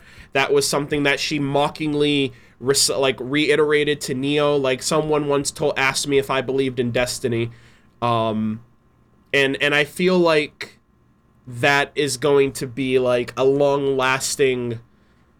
You know, maybe even if Jean says it to Cinder down the road, like, do you believe in destiny? Because Pyrrha asked him the same thing, you know? So I feel like that line will have, not relevance necessarily, but, like, a significant impact on events in the future. Whether it be Cinder's downfall, whether it be Jean, like, the future of Jean's character, or, you know, the things that he'll get into, or have to face.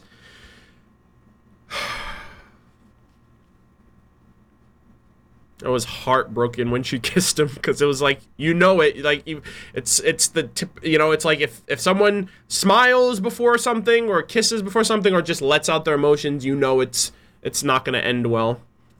And that was crazy too, because that was like the really big, like, moment, like, I just broke down during Volume 3 finale, like, even before the episode started, because all of the swell up of emotions over the weeks and weeks of watching the volume, and not knowing what was going to happen, and not seeing what was right in front of me. You know, I was so excited. I was like, Pyrrha's going to be the Fall Maiden. She's going to have this another entity in her mind. She's going to be this cool, triumphant warrior that's going to be, like, the best huntress ever, and she's going to help them defeat, you know, whoever else is, you know, Cinder and all their plans. And it literally blindsided me so bad, because it was like I couldn't see beyond what was in front of me. You know, I was eating, you know, I was taking everything literally at face value. And I guess and I wasn't as perceptive back then as I am now, but that hurt so hard. That hurt so much, because it was like I felt betrayed. Like, they build me up for this, and now in the community, it's kind of like an event to kind of look forward to newcomers getting into the show, getting to this point,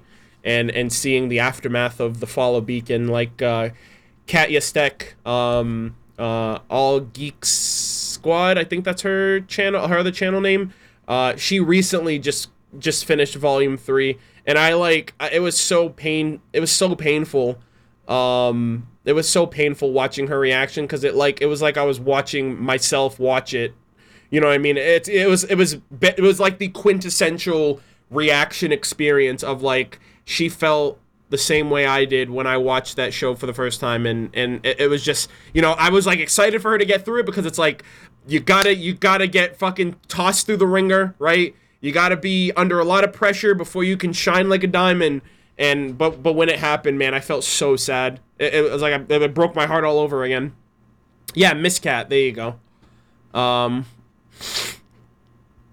But yeah, this was a great tribute, you know. I feel like, I don't know if there will be any others after this, you know. Volume 6, I'm so happy that they at least gave closure, proper closure, to Pyrrha, right? Because it felt like there was this, it always just felt like there was a chip on John's shoulder that was getting worse and worse, and it was very evident in Volume 5 when he saw Cinder again.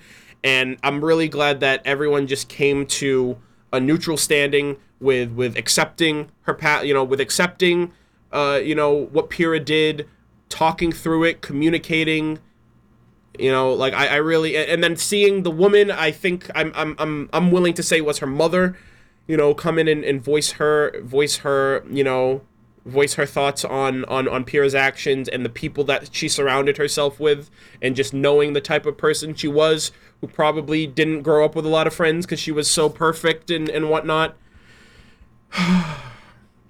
But I'm really glad that at least, because if we never see Pyrrha again, if we never, at the very least, it's going to hit me again when we go back to Beacon, when we go back to Vale for the last relic, and it's going to come around full circle, and all of the emotions of volumes 1, 2, 3 are going to come back, and the thoughts and memories of Pyrrha being around, and Penny being around, and, you know, Yang still having her arm, and everything else. That's when it's really gonna come around full circle. But I think for now, right, going to Atlas, going to Mistral, I think they did incredible justice to close the book on Pyrrha's impact for Team Juniper and for the viewers especially, before we moved on to other territories. But yeah, I loved the song, of course. Absolutely loved it. The best thing I love about it was that they used the Forever Falls instrumentals from way back in Volume 1 for this, which is even better because the song is also called Forever Fall. And Forever Fall is my favorite location in RWBY. Like, in terms of, like, environments and locations, I really hope we get to see Forever Falls at some point. Again, when we make the roundabout way back to Vale. Like, maybe even going through Forever Fall will remind Blake of being in the White Fang, or remind Team RWBY of their mission to get, you know, Sap, and remind Jean of the first Ursa that he killed. You know, I feel like going back to Vale and covering a lot of these territories, you know, the Ruin moment where Team RWBY and Team Juniper did that, like, they teamed up on the Nevermore and the Deathstalker. I think, especially, like, if we get into, like, the final arc, the final volume, like, going back to Beacon and everything, I really feel like it should be, like, fan service to the moon on giving us all of these moments and going down memory lane in the best possible way. Just to kind of see where we all started, you know, when, you know, back in 2013 and whenever the show ends. I hope the show lasts as long as possible.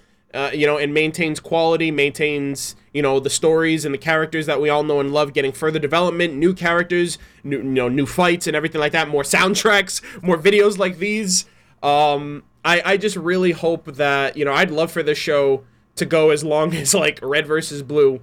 But, you know, Miles did mention, I'm sorry, I think it was Carrie that mentioned that I think they mentioned, I'm like 90% sure they mentioned they know that the show will eventually end, but getting from that point A, which is the start, and point C, which is the end, there's a lot of leeway that they can do with expanding the time it takes to get from point A to point C. So at the very least, I really do hope that you know, we have many more years of this show, and it's still growing. You know, the novel came out, which expands on the RWBY After the Fall novel came out, which that expands on the lore and the lore and the characters of Team Coffee and Vacuo, and a subplot that's probably going to be relevant to the core plot of RWBY. And, you know, there's just a lot of different things. They got a new character in there as well. Volume 7's right around the corner for RTX at least, and then later this year most likely. But yeah, I love the soundtrack. It was definitely a banger, I would say. Like, leading up to now, like, I'm like drained of energy because it all came out in those last two songs, you know, my emotions, and now I'm pretty fatigued. But, like, Big Metal Shoe, shout out again to Lamar fucking Hall with his quick lyricism, just coming in there, rapping about nursery rhymes and then being out of there. That was such a dope song. I always love seeing Lamar and hearing him on tracks. What would be my favorite song? Oh man, okay, so what's my favorite song? I'm also gonna listen to the acoustics and the remixes, by the way. So there's that. Obviously, and again, shout out to Alex Abraham. Unfortunately, I'm not gonna be able to sit here and go through all of the OSTs, but those are all incredibly memorable, especially for different points throughout the volume.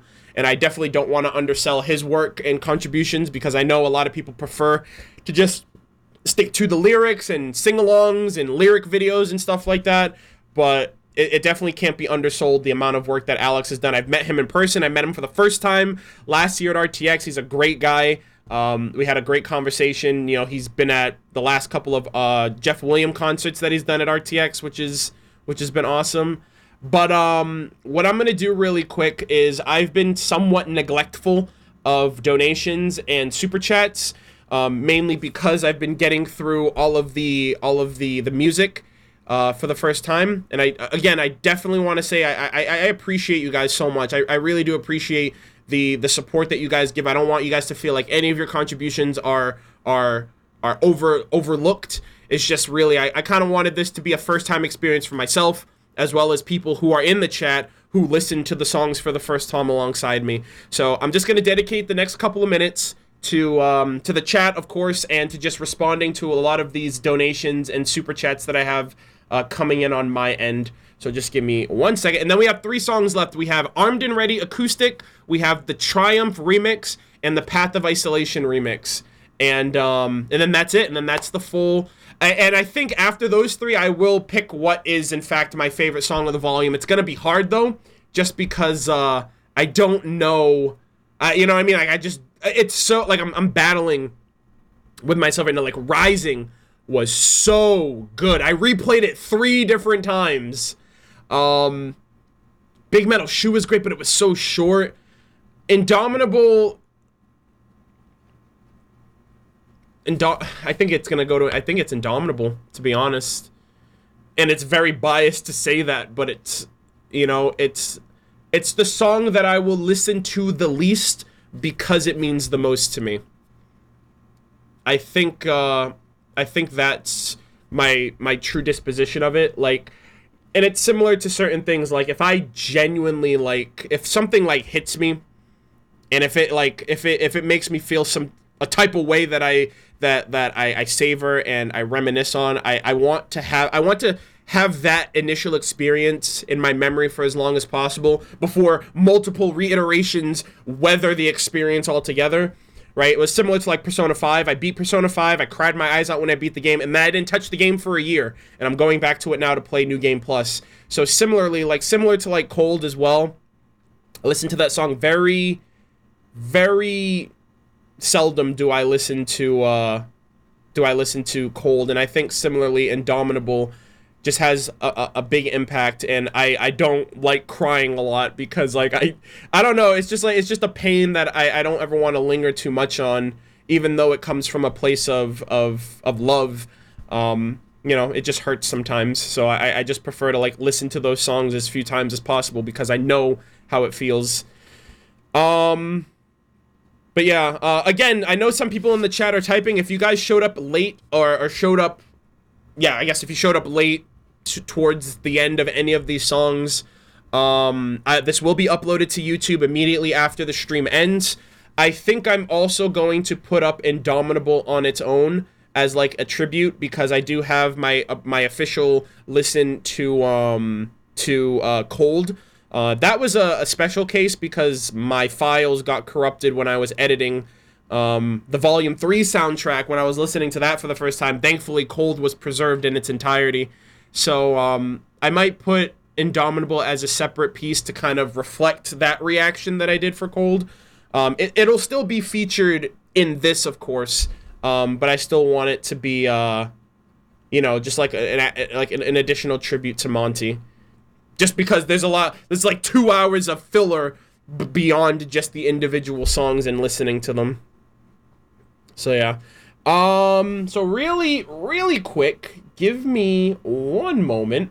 I just gotta pull up something really quick, and then I'm gonna read the donations. I'm gonna read your comments and your super chats and engage with the chat for once during this live stream.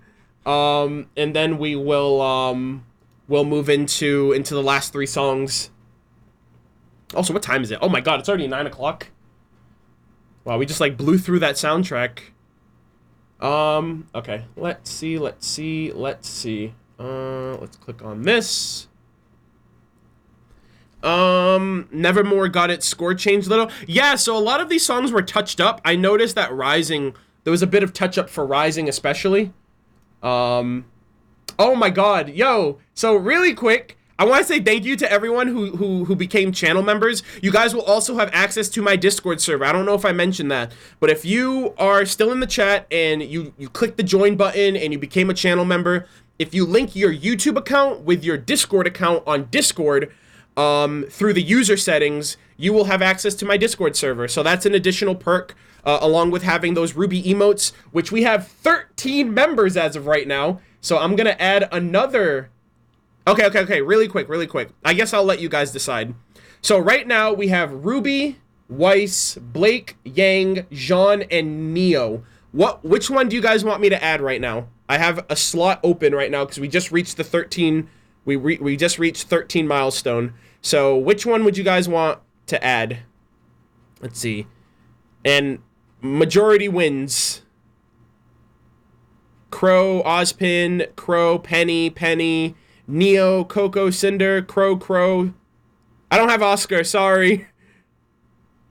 Oh my gosh, Emma, thank you for joining. Thank you for becoming a member. Appreciate it. All right, Neo. I mean, Neo's already there. Neo and Jean are there along with Team RWBY.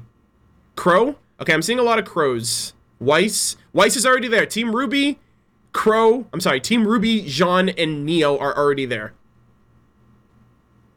Drunkle Crow? Okay, I'll add Drunkle Crow. And also, you guys will, for those of you who do become channel members, you guys will have these when RWBY Volume 7 comes around. So when I do my live stream discussions, as well as when I do my live premieres for my reactions, you guys will be able to use those emotes in the in the chat as well, similar to today. So give me 1 second. Let me refresh this really quick. Again, Emma, thank you so much for becoming a channel member. I appreciate it. We are now at 14. Thank you so much. Okay, so let's see. We need one. Okay, well, if we get, oh my god, 2 more people. I was just about to say, if we get 1 more member, we get another emote added. So I'm gonna add Drunkle Crow and Penny. Okay, I'll add Drunkle Crow and Penny. Thank you guys so much for the support again. I appreciate it. Okay, so really quick. So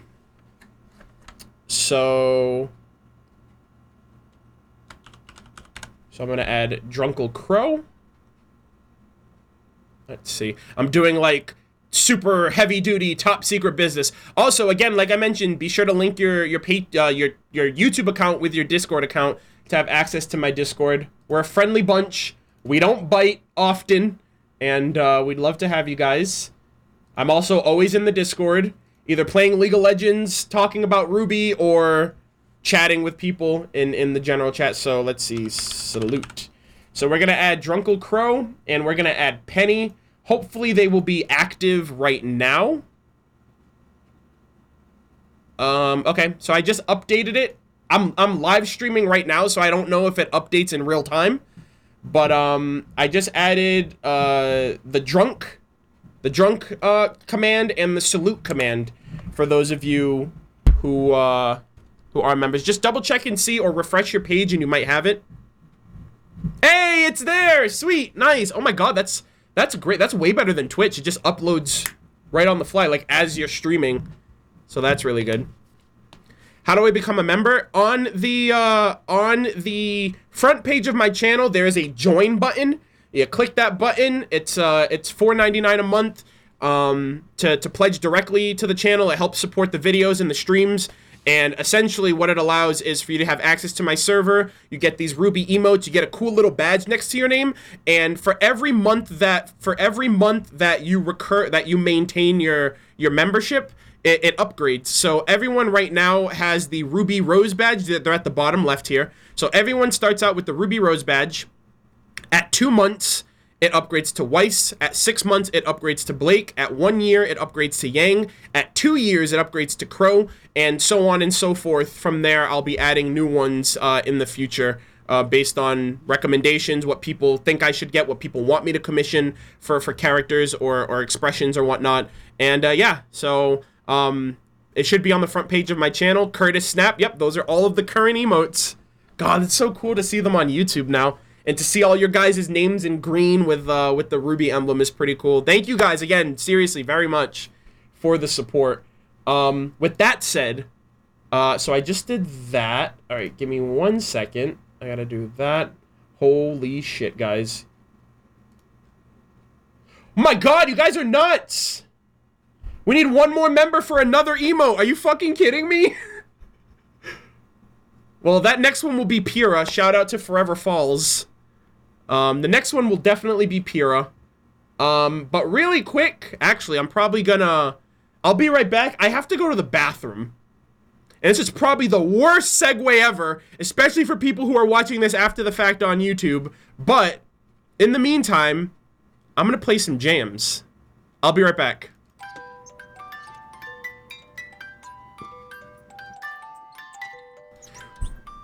Ryan Burgess, thank you so much! Pyrrha will be uploaded when I get back.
God, I freaking love this soundtrack!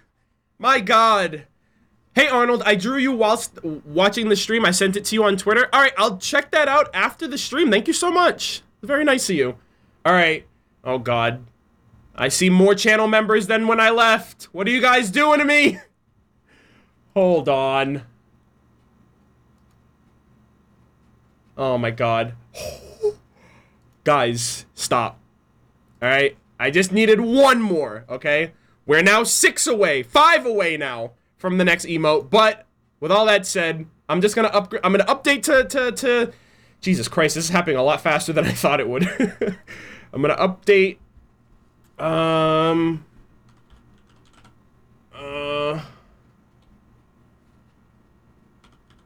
Also, this Pyrrha emote is probably in bad taste compared to like how emotional Forever Falls was, but it's based on it's basically based on Pyrrha's unholy screams. It's based on that meme. That's why Pyrrha's like this, like so yeah. Not exactly the best context to use it in, especially when it comes to anything emotional. But I liked it. I thought it was funny. That was my first ever emote that I made too for my Twitch channel. So hopefully you guys like it. Wow, we're at 10 emotes already. Wait, hold on a minute. 10. 1, 2, 3, 4, 5, 6, 7, 8. Wait, 1, 2, 3, 4, 5, 6, 7, 8, 9. Oh, okay, we're at 9. We get 10 and 5 more members. Holy shit. Hey, it's updated. Sweet. Okay, with all that out of the way. Sorry if this feels like a freaking... I don't know. But anyways, okay, I'm gonna get through all of the donations and mentions and comments and all that stuff because I've been very neglectful. So first and foremost, thank you to the 25 of you who have become official channel members. Remember, you guys have access to my Discord server. If you guys frequent Discord, if you guys use Discord on your own, you guys will have access to my server. Just link your YouTube account with your Discord account in the Discord user settings. It should automatically sync you up with me after you connect to your account. And just give it an hour to sync up, and it'll give you access. And for as long as your membership is in status, you'll have access to the server. Okay, so let's see, really quick. Let's see. Okay, so Winter mentioned earlier the audio will be better once Path of Isolation plays. Well, guess what, Winter? We're saving the best for last, so you don't have to wait much longer. Let's see. Miraculous Corazon. That second and third verse after the chorus was totally alluding to RWBY and Oscar.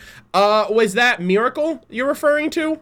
I did hear the comment, but it was during the song, so I'm not entirely sure. I have to go back and listen to the lyrics, because Flint of RWBY sent me the lyrics so I can kind of get the official transparency of any context that was there.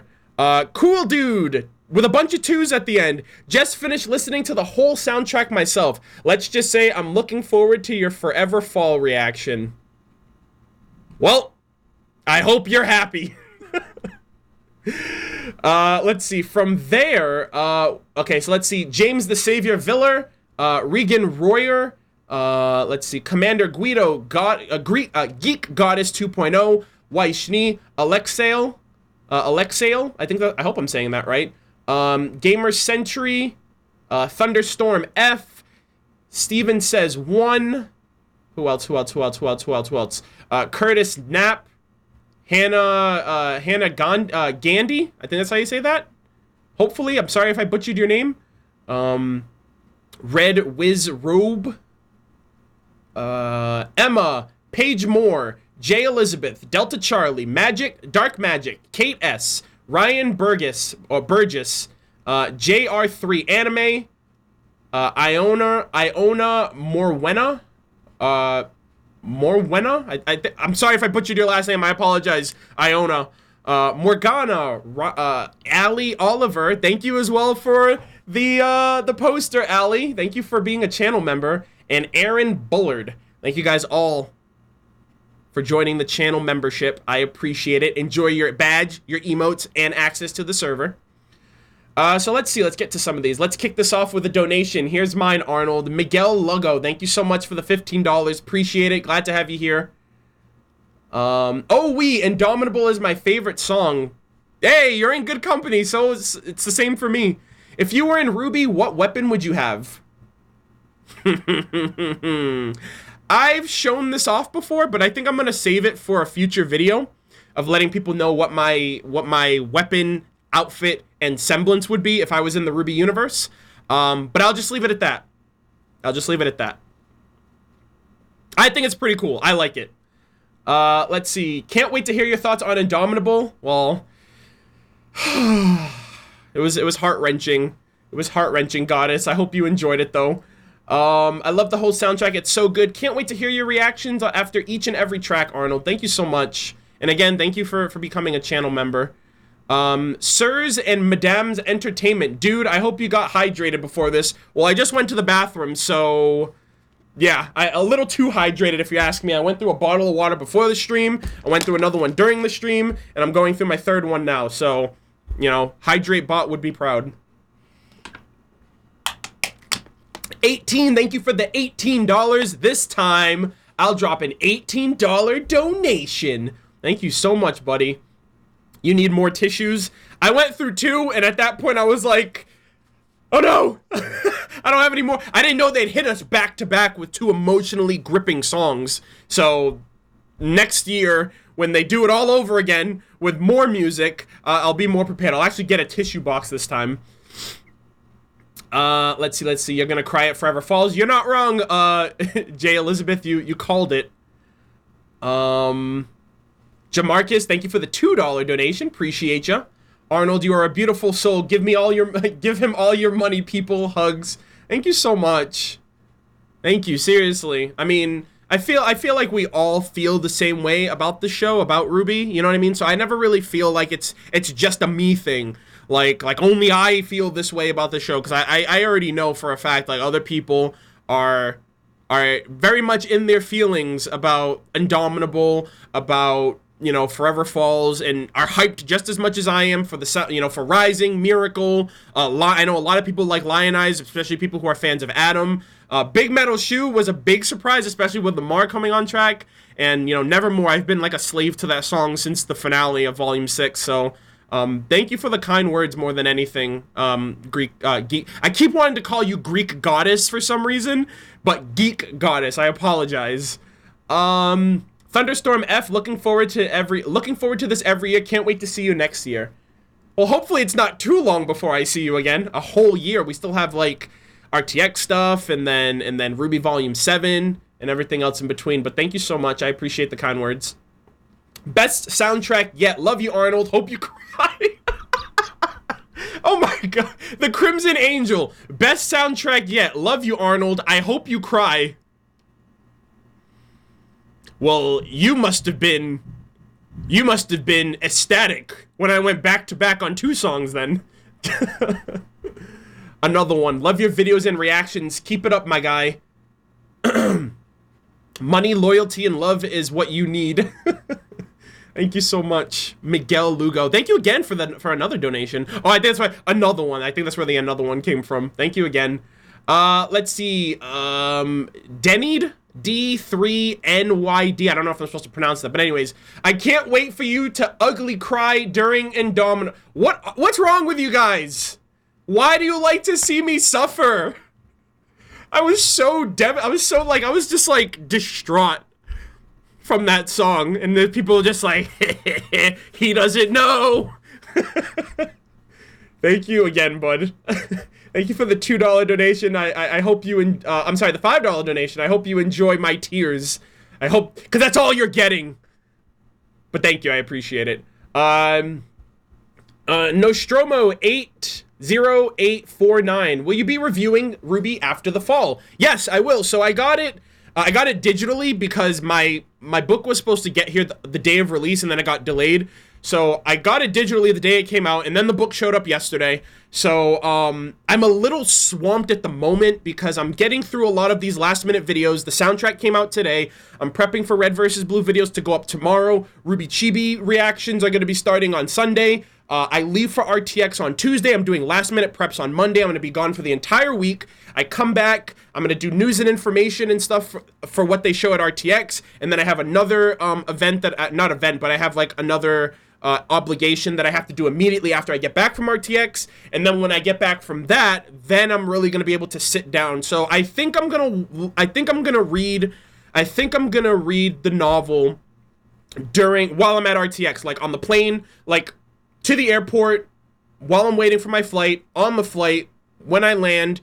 Any downtime that I get, I really don't think I'm going to read the book when I'm at RTX, because that's really a time that I spend with my friends, and I catch up with people that I only see really once a year or keep in touch with mostly during conventions, meeting new people. People are going to be going there for the first time. There's a lot of people that are going to be in my Discord server who are going for the first time, so meeting them as well is something that I'm going to prioritize. So other than what's going to be at the RWBY panel, I really don't think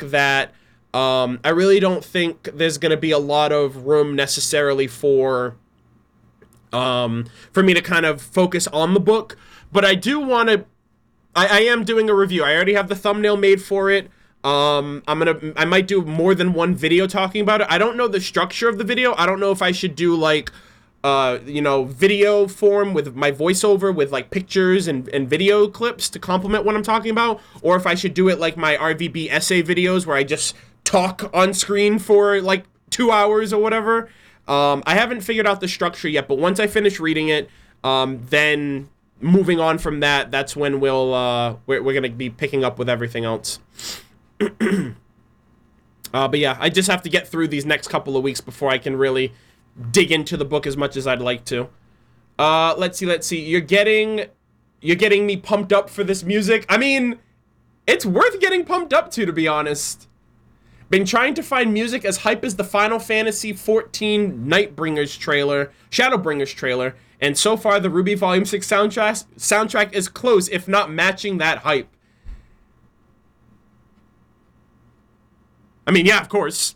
I don't know much about the, I had to like think for a second. I'm like, wait, what's Final Fantasy 14 again? Oh, it's the MMO. So yeah, I don't play the MMO that much, so I'm really detached from that experience. And one of my friends plays it a lot. My friend Shane plays it like the update just came out. He was like, if he was like, I'm gonna be playing. He basically let us know. He was like, hey, in case you guys are wondering what happened to me over the next like 2 weeks, and he just gave us a screenshot of the DLC or the expansion that came out for it. But yeah, I mean, RWBY's always hype. People get super ecstatic for it. It's out now. People can shut up about waiting and just drain themselves in the music for the next couple of months before we get more Volume 7 stuff. Ramble of Birds and Our Goddess of Sound. There's no better way to spend this evening. I mean, I hope so, because a lot of people listen to this album for the first time with me involved. So, fair warning, I do apologize if I ruined any of your experiences with listening to my crying or my hype or my shouts or excitement during both of our first listens. But I hope you enjoyed. I hope you were entertained more than anything. Keep moving onward, not there yet. Classic Monty Easter egg. Monty would have been so proud to see how far this series has come. Can't wait for Volume 7. Thank you so much, Adrian Weston, for the $7.99. Appreciate that. You're definitely going to be repeating this whole soundtrack. I'm listening to this soundtrack on repeat the second I end this stream. Just saying. Let's see. I have to leave for symphony rehearsals. Everyone enjoy, and I'll catch up later. Arnold, keep up the great work. Sir and madams, thank you so much for the support. Enjoy your evening. Be sure to work smarter, not harder. And thank you so much for stopping by. I hope you enjoy. If you're picking up now, I read your donation, and I hope you enjoy the rest of the stream for whenever you pick up to watch it. Oh my god, yes, Arnold, I'm so happy to see you again. Chelsea, how are you? Thank you so much for the donation. Glad to see you again. Ren plus Nora equals Ren plus Nora equals Roman plus Neo. Opinions? I mean, I don't know if I don't think Roman and Neo was a romantic thing as much as it was like, I don't know. I don't really know the dynamic necessarily between Roman and Neo. I think it's more so of like they keep each other safe. You know what I mean?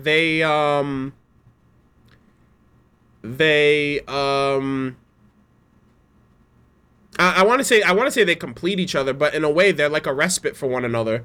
And who knows if it's deeper than that, but maybe it's just because of their lifestyle. It's hard to contextualize a relationship with them as villains compared to Ren and Nora, who are younger and they're like school students and they're like affectionate. In the early, like Nora at least was overly affectionate in the beginning. So yeah, I still feel like it's love, but it's a different kind of love for them compared to Ren and Nora. Bro, get armed and ready. Get ready for armed and ready. Oh, I see what you did there. Get ready for armed and ready. Sorry I'm late to the party. How'd you like One Thing? I liked it a lot. It really helped me empathize a lot more with Neo, who I felt, or at least even feel now, if it wasn't for this song, she would, besides her fighting, it would really feel like, Neo didn't really have a lot of depth to her. I would have had to force my thought process on what she is compared to the show giving it to me.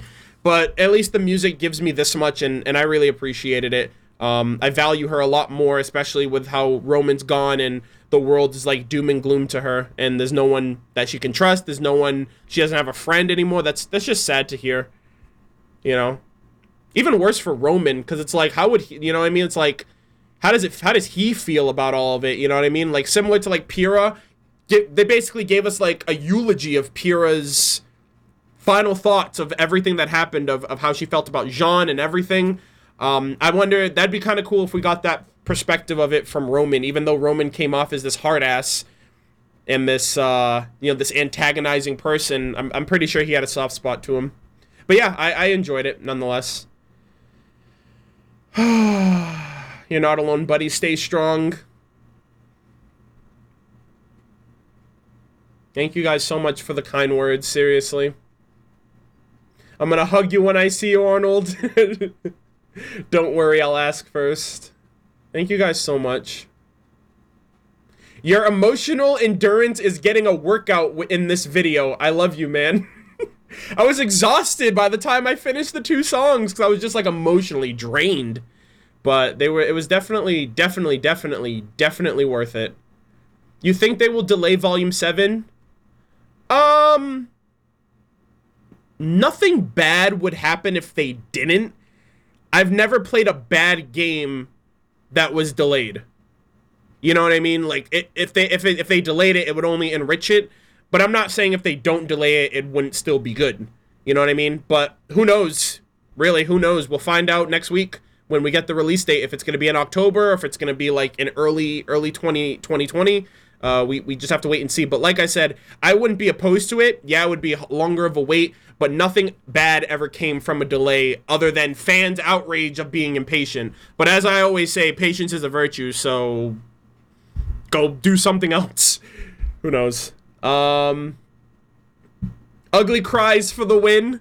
Any plans with the RWBY manga? Not really. The manga is really just a retelling of what already exists, but in a different style, in a different form. Scenes are contextualized a little bit differently compared to the source material, but essentially it's the same story being told again, but from a different lens. So, no, not really. I do read them when they come out, but in terms of covering them, not really. I was definitely entertained. Also, certain madams are doing their own reactions to RWBY, starting with Volume 2. Oh, really? I had no clue. Thank you for letting me know that. I'll definitely check them out after this. I'll definitely subscribe to them and and stay posted on reactions. I always love finding people who are getting into RWBY now, like of all times now, because there's just so much to cover and there's so much for them to look forward to, and it's kind of like going on the journey again for the first time through somebody else's eyes. So I definitely appreciate that. But yeah, I'll definitely check those out. And those are all the comments. So again, I apologize if it felt like I was rambling. I do want to do right by you guys and do right by the people who are supporting. I don't want anyone to feel like they're being ignored or overlooked or anything like that. So again, thank you guys very much for the kind words, the well wishes, for the support, for your contributions. It's all very much appreciated. We're going to get into the next song. Also, we need 3 channel members left for another emote, which I think the next emote that I will do is, let's see. The next emote I will do will be Ilya. It'll be Ilya. It'll be the heart one. So Ilya will be the next emote that comes out after the next 3 channel members join. So, again, that's just out there for any of you guys who want to be channel members, get additional perks and stuff like that. And that's what's at stake. Anyways. Okay. So with all that said, we've gotten through Rising, Miracle, One Thing, Lionized, Big Metal Shoe, Nevermore, Indomitable, and Forever Falls. We have the acoustic and 2 remixes. So with all that said, Armed and Ready. I wonder what Armed and Ready acoustic sounds like. Because they did a remix of that song too, so I'm trying to think what the original sounds like. Because I've listened to the remix so much because it's on Beat Saber, I think.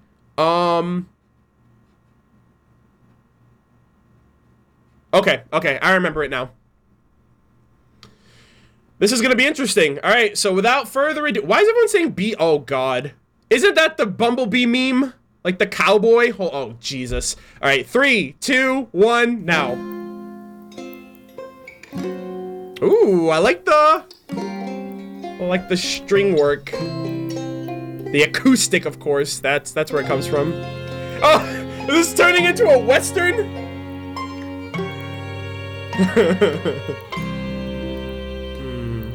It happens every night. I watch my world ignite, but there's no waking from this nightmare. Wow, Casey, you are on fire. Can't forget The hidden eyes that I still feel there. Oh, what? Yo, this is so dope. My eyes are open wide. Yo, it's high noon. It really is. It's like an old western town. This town ain't big enough for the both of us, Pinhead. Wow. My mind repeats the scene. I can't forget it, and it's torture. That was before. But no. Yo, it's like a banjo. Is that a banjo? As much as I lost once I'm across, I'll find I found the strength to grow to so much more. A whisper to a roar. No more crying. It's time for me to soar. Wow! Yo, I just want to do like a square dance with this, with my spurs and my horses in the back. Armed and ready. Armed and ready. Armed and ready. Armed and ready. Yo, where's Billy Ray Cyrus when you need him? Oh, too well, my time of living hell. The night my enemy would conquer. Then through the tragedy, you thought you killed me, now I'm stronger. I am golden one, who burns just like the sun. Old Town Roads versus this. We gotta get a grudge match between these two songs. My misery, my agony. Dude, the Bumblebee fans must be going nuts with this song. This is literally like, cause I remember seeing on Twitter like the Yours and the Bee-Haw memes, like between Blake and Yang, and I feel like, and I just saw everyone spamming Bee-Haw in the chat, so it's kind of like this is the official anthem of those memes, which is pretty crazy. Wow, they made it work! Holy shit! Cause I'm armed and ready. Armed and ready. Armed and ready. Is that Jeff in the back? Sounds like got an accent to him. Call me sweetheart and I'll tear you apart. Just call me sir. Try to resist once you meet my new fist. Bye bye. Just look at the fire in my eyes and bring my strawberry sunrise. It was you who began it. They saying, God damn it.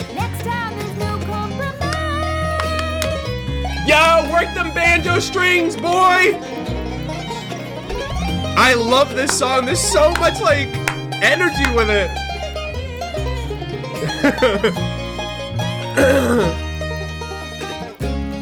Feel like I'm finally unbroken. Oh, now I'm back from the back and confidence growing.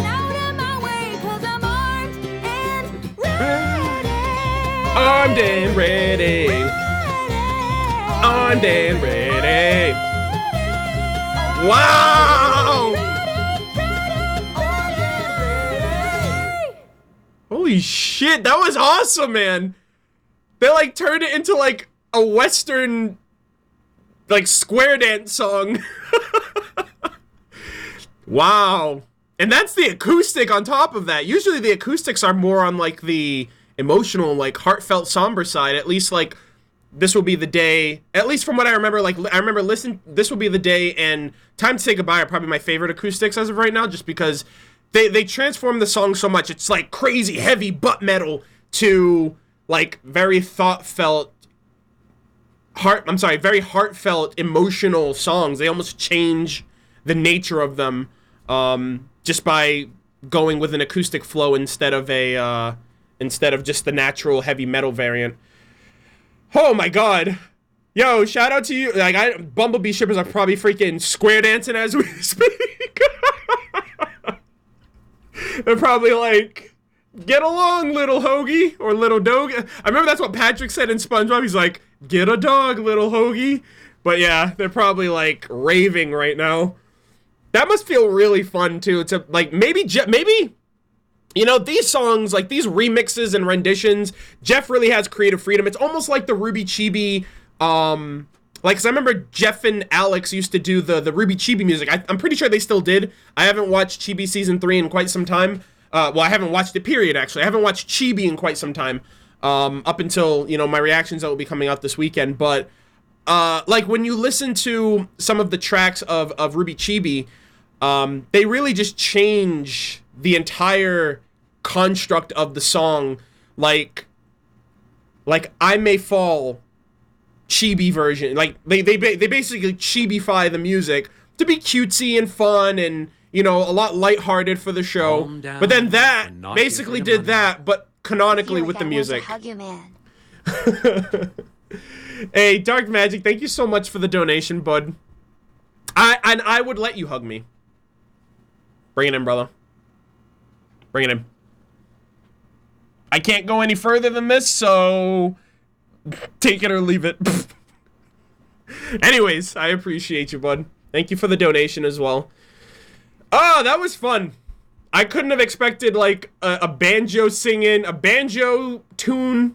I don't know. It felt very different, like, drastically different. Like, this isn't about someone who's going through mental turmoil, who's about to have a new, like, who's basically being risen from her depression. You know, it's like, yo, get into the square and start dancing and yeehawing with your spurs and your boots and your horses in the back and all that jazz. But yeah, I thought this was really funny. This was a really... And I was like, why the hell are people spamming Bee-Haw? Yeah, country cowboys and cowgirls. I liked it. Oh, let's see. Hold on a second. Let's see. Let me go up a little bit. I'm just trying to read chat. Because I think I missed something. Yeah! Oh my god, Alex! Are you still in here? My chat is like, oh, okay. I'd just like to point out that the performers are a wonderful group called the Hit Points. Interesting. Look up the Hit Points on the web for more of their stuff. You know what? We're not cavemen, Alex. We have technology. The Hit Points. Just the Hit Points? Are they on YouTube? It looks like it. This guy's got a violin in his hand.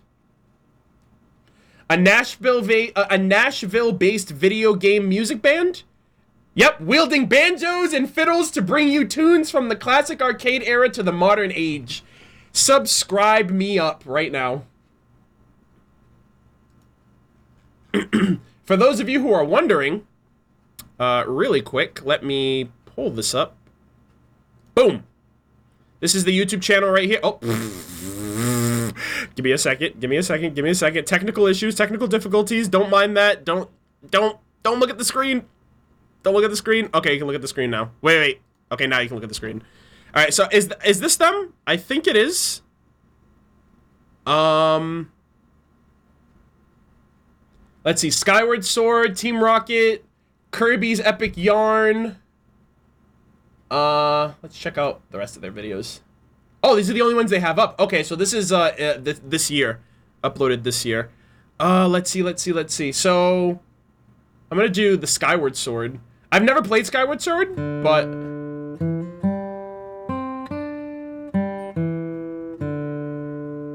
oh, I can hear it though.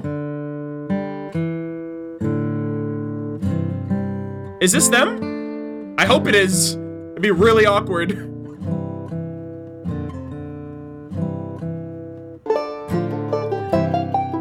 Oh, I like that. Yo, they did Armed and Ready so much justice then.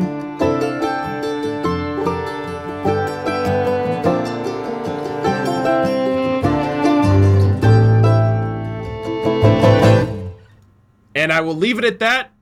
If you want more, their YouTube channel is The Hit Points. I don't want to be featuring their entire video on my channel. That's kind of like in poor taste. So yeah, let me see. Let's bring it back here. Also, I don't want my video to get like struck or taken down because, you know, I'm giving, you know, I'm showcasing other people's content on my channel. Also, this video isn't going to be monetized anyway because there's music in it, but the point still stands. Could definitely see a lot of their inspiration. They use a lot of string and like a lot of string instruments. The banjo. I think there was a banjo and a violin in this one in Armed and Ready. At least I think I picked up a violin towards the end. But yeah, I just subscribed as well. Definitely gonna be checking them out. I'm gonna be. You know what? You know what we should all do? Go to the Hit Points YouTube channel right now. We're gonna like bomb them right now. Go to their channel. Oh, and they did Octopath Traveler. I'm just gonna type in the chat. Beehaw! Hashtag RWBY. Comment. It's on their latest video, alright? Go. You guys know what to do. That's great. Okay, next song. Let's see. Okay, so the next song is the Triumph remix. In 3, 2, 1, now.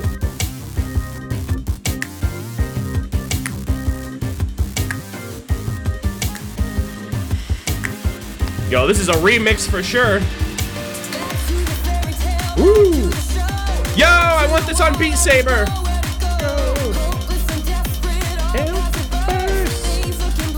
And they're bound to get worse. Nowhere to win.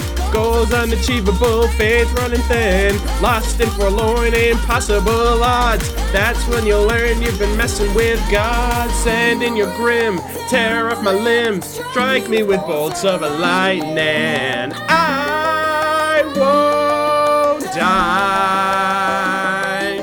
The battle seems unwinnable, but all we need's a miracle. Going up will never be denied.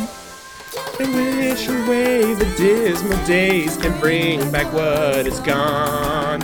I'll waste my tears on yesteryear, instead we'll carry on. We'll win for sure, we will endure, and though our goal is far, it's to touch the sun.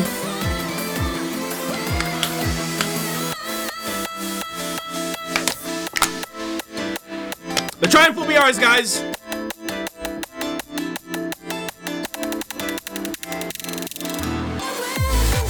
Oh my god, I just want to dance now. For tears on yesteryears, carry on. This song's really long too, almost 5 minutes. This remix is so good for no reason. It's our destiny. Be a great fiction. Think so. Every is ours and ours alone. Your way created. Yo! Oh, the guitar solo!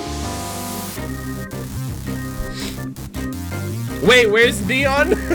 Yo, we better get dude, we better get a Team Funky song on the Volume 7 soundtrack that's in Atlas.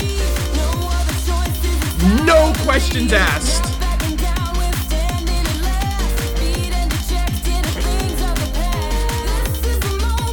This is the day we came here to slay. Yeah, I'm a girl, but I'm also a gun. Deadly, you'll never outrun. That's such a great, like, reference. Like, it's also a gun.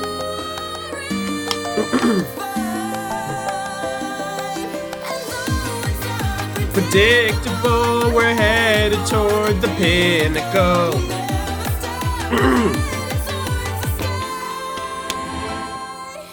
Wish away the dismal days can bring back what is gone.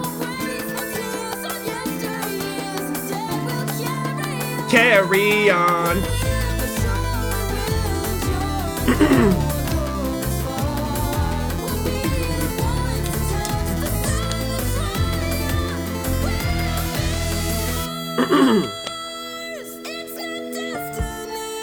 It would be a great... I think so. Every choice is ours and ours alone.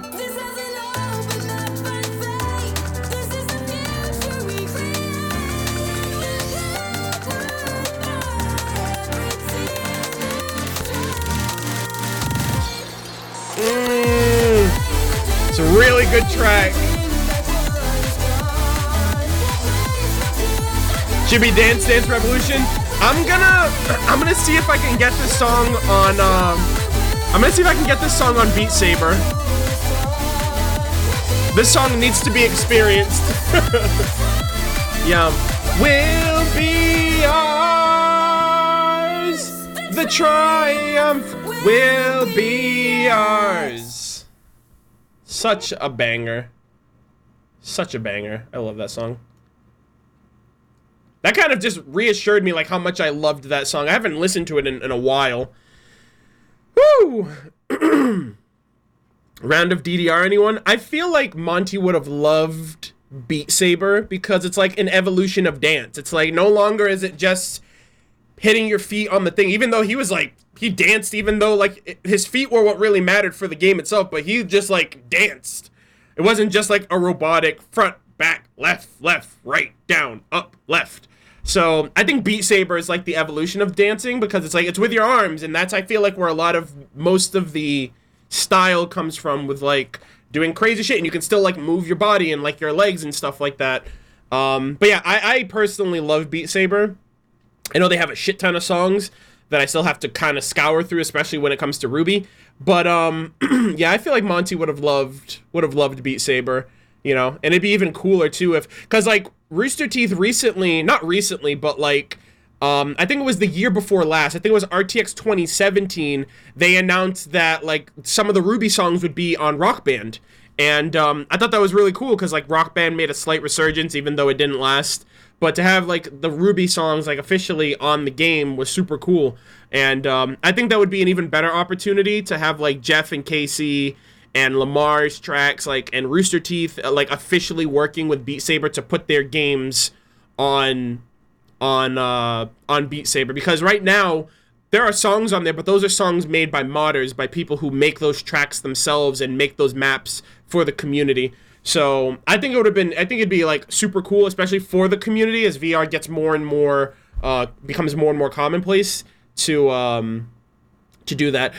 For those who are asking what is the game, Beat Saber, it is a virtual reality game. It's basically it's a virtual reality game where you use like these sabers to slash basically blocks in the beat of music. So it's basically like a VR rhythm based game that you play in a space in virtual reality.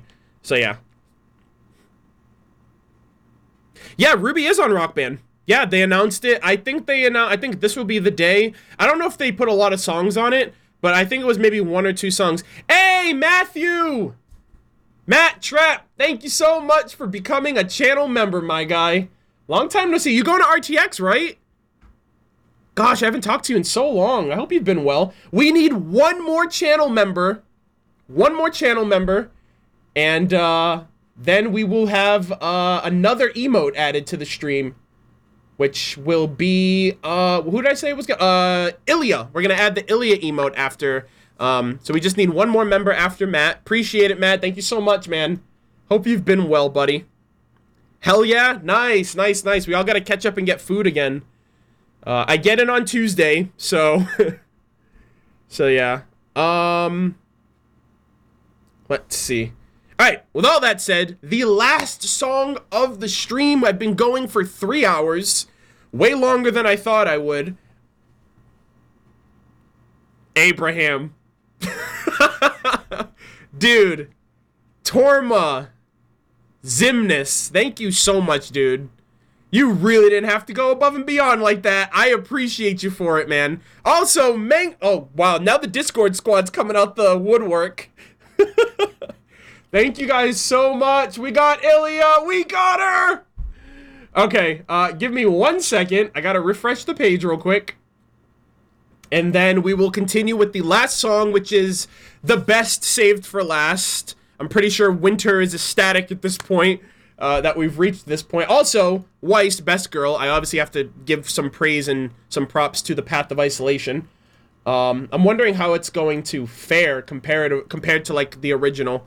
And it's a remix, right? Heaven View. Hold on, Heaven View. Hold on.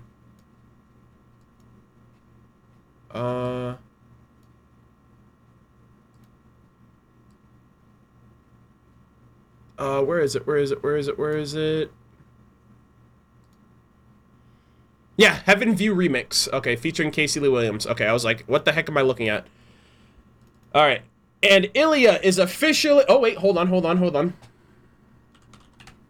And officially, Ilya is the 10th emote. Thank you guys so freaking much. All 32 of you. 33 of you now. My God.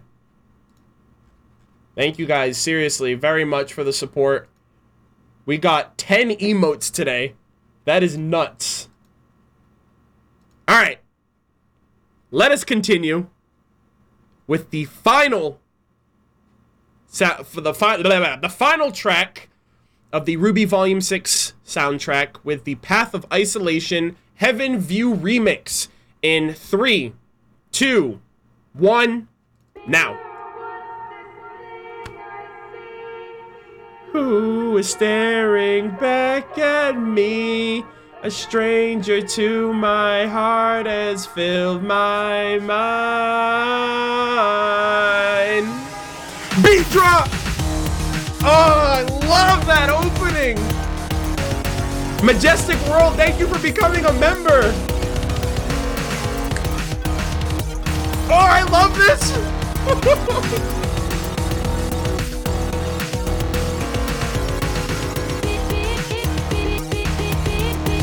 Oh my God! That's a cool intro. Let's get some Weiss emotes in the chat, people!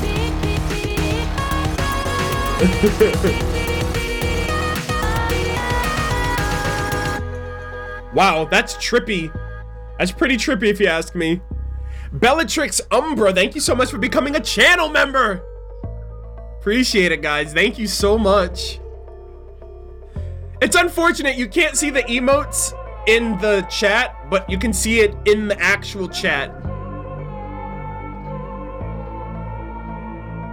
Wow, it's almost like she's screaming into a void. List consuming me. Confused, and I'm losing myself in the storm. Growing jaded, being pushed, being pulled, I'm unraveling. I love you, Weiss, so much.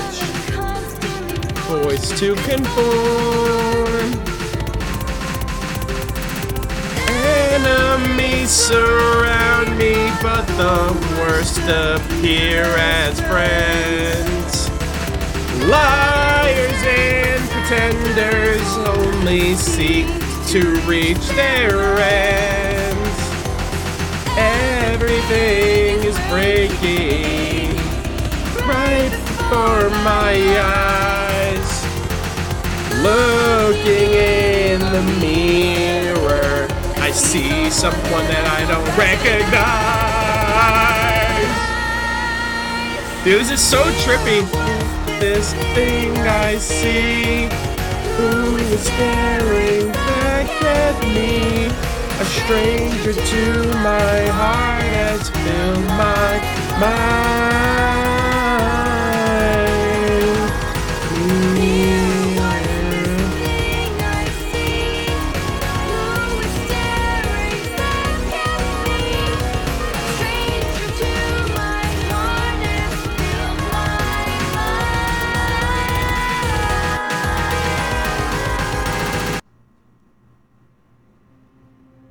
God damn.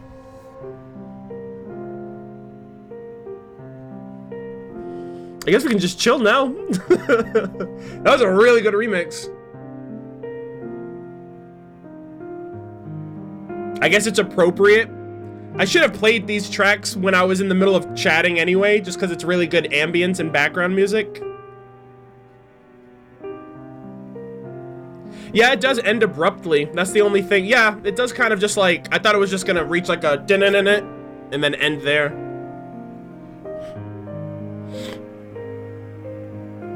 The vibes are good on this song, dang. And that's another thing. Alex did a really good job of this, I think, when it comes to the tracks, is, you can hear what if, like, you could, like, we basically got samples, like, instrumental samples of what eventually became, I guess the tones, or the, I could barely talk right now. We basically got, like, the instrumental samples of what eventually became these songs. And that happens so often in RWBY, I think. Especially for like the earlier volumes as well, but this volume more specifically, you got like little hints of Nevermore during the fight between Adam, Blake, and Yang before we even heard the song. So like a lot of those things there too. Like if it's like a tune you've never heard before, it's almost guaranteed to be a new song. So I really like those because they're like little Easter eggs that you can, I guess, try to pick up on before the actual songs come out. But yeah. But yeah, that is everything. We spent 3 hours, it took a while, and a few detours and segues along the way, but we finished the entire reaction to the RWBY Volume 6 soundtrack. Again, from the top. If I could find the music. From the top, we have Rising, Miracle, One Thing, Lionized, Big Metal Shoe, Nevermore, Indomitable, and Forever Fall. Indomitable is my favorite song, officially, at least right now. I feel like it's always going to be that way, similar with Cold, for very obvious and biased reasons, tethered to my love for Rooster Teeth, my love for RWBY, and ultimately a remembrance and love for Monty Ohm, the creator of the show, that we really owe to him for everything, you know, for us being here, for us experiencing everything together, for us sharing our excitement, our hype, our emotions. And, you know, I kind of just, I gave my piece on how I felt about him and everything, and the song was beautiful, it was perfect. You know, I can only imagine the strength that it took Casey and Jeff to put that together, but they did it so much justice, and, you know, they showed us a deeper insight to Monty's spirit and what he was capable of and what he challenged himself to do, you know, create something that has lasted, and what I feel will last forever, that is taken the world by storm all over the place. And, you know, I'm really proud of him. It might sound weird to say, but I'm proud of him. I'm proud of what he did with his talent, with his vision, with his imagination. I appreciate so much Rooster Teeth giving him the opportunity to do that and sticking through to continuing his work after he's gone. You know, for the community, for sticking together between, you know, based on our ups and downs. You know, we fight over and bicker over the most trivial things, right? Freaking ships, controversies, whatever, we come out stronger. And I feel like with every volume, I feel more and more close to the community, despite the fact of the community always being at each other's throats. We're like siblings, right? We hate each other one day, the next we're together and just happy to be along for the ride. So, yeah, this volume left a major impression on me, a major impact on me. So many reasons. Probably because it destroyed me one after the other, right? Every other volume was just one song, and it was usually during the soundtrack. It was never at the end, but like Indomitable just ripped my fucking heart out and threw it against the wall and watched it slide down. And then Forever Falls was just like like kicking me while I was already down. But I loved it, and it did it in the best way, you know. I love Rising. Rising is my favorite opening song. Indomitable is my favorite song on the soundtrack. and there's a lot of gems. There's a lot of gems in here. I'm gonna listen to like one thing more than one time.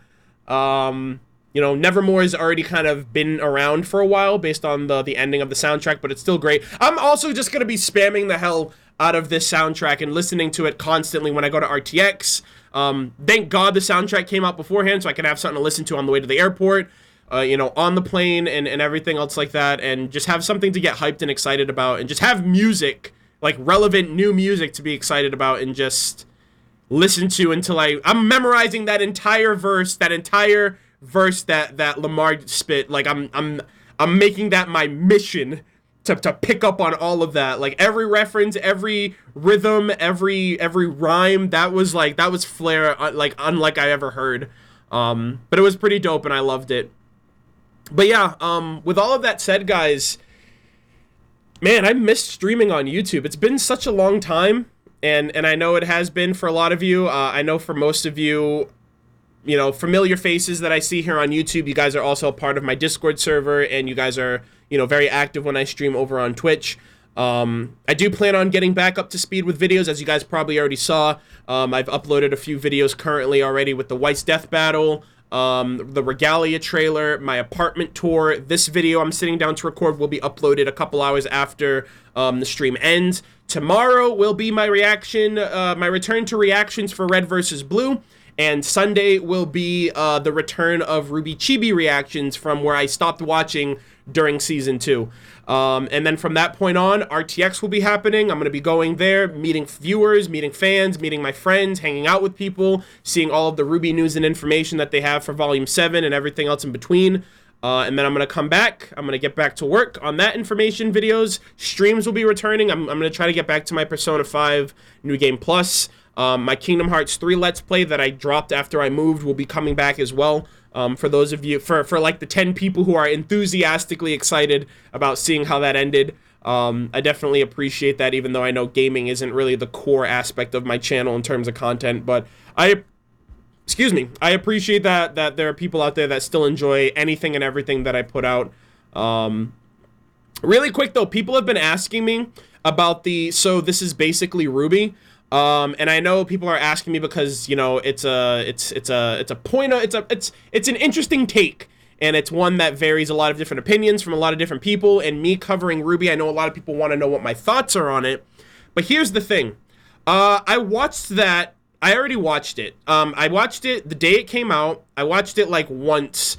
Someone sent me the link for it on Twitter, and I just watched it in the tweet that the person sent me.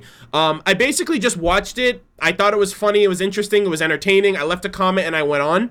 But I don't know if people want me to necessarily talk about my thoughts on it, or if people were just interested in seeing the reaction of it, because the initial reaction is already had.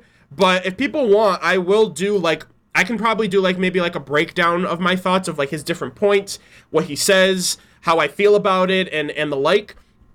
But I really don't know if that's necessary, you know, because I keep getting comments from people, and I feel like at this point, as a YouTuber, especially one that focuses on RWBY, I feel like in a lot of people's minds, if it's not uploaded on my channel, I just haven't seen it yet. and I feel like that's where a lot of people are. So I don't know, just let me know if people want me to give my thoughts or my take on so this is basically a RWBY video. I will. You know, I'll give my complete, genuine, unapologetic, unbiased opinion on the video. I also did leave a comment on it, on just kind of giving praise to it, because as a work itself, it was a lot of effort went into the video, regardless if people will agree or disagree with it. But I liked it. I thought it was interesting. But I can go more into it beyond just giving a first time reaction watch if people want. But yeah, that's kind of everything at this point.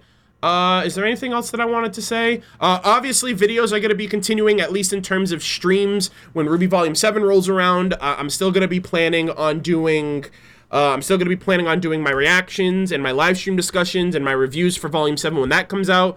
Red vs. Blue content will be returning tomorrow, as well as the fact that I will have early access videos on top of what goes out on YouTube, so people who want an additional video per week will be able to get that for people who pledge over on Patreon for RWBY, and as well as RWBY Chibi. So I think that's everything else. It's been a while. I love and I miss a lot of your faces, a lot of familiar names in here. Hello again. Of people who show up whenever I stream, and it's very, very, very much appreciated, especially since I've been MIA for quite some time with my moving situation and everything else in between. But I hope you guys enjoyed this live stream discussion / reaction to the RWBY Volume 6 soundtrack. I loved it. Loved it in its entirety. I'm going to be returning to do this consecutively with the future volume soundtracks until the series ends. So, you know, I hope you guys look forward to it as well. For those of you who are here for the first time, who listen to your songs for the first time, hopefully I didn't completely ruin it for you. But with all of that said, I'm going to be heading out for the rest of the evening. I'm going to be prepping some things for the weekend and, you know, packing and stuff like that for RTX. Red versus Blue videos will be out tomorrow. I don't have a definitive time because I have to edit a lot of those videos tonight and prep them, especially for when I leave RTX, because I'm going to be gone next weekend, but you guys will still be getting an RVB related video next weekend. So I just kind of wanted to touch base with you guys, let you guys know what's going on. And you know, just chilling, listen to the soundtrack with you guys. But thank you guys very much. I appreciate your love. I appreciate your support, the kind words. I hope you guys go listen to the soundtrack a billion more times in my honor. I'm gonna be listening to it on my end as well. And until next time, I will see you guys all in the next video. Take care.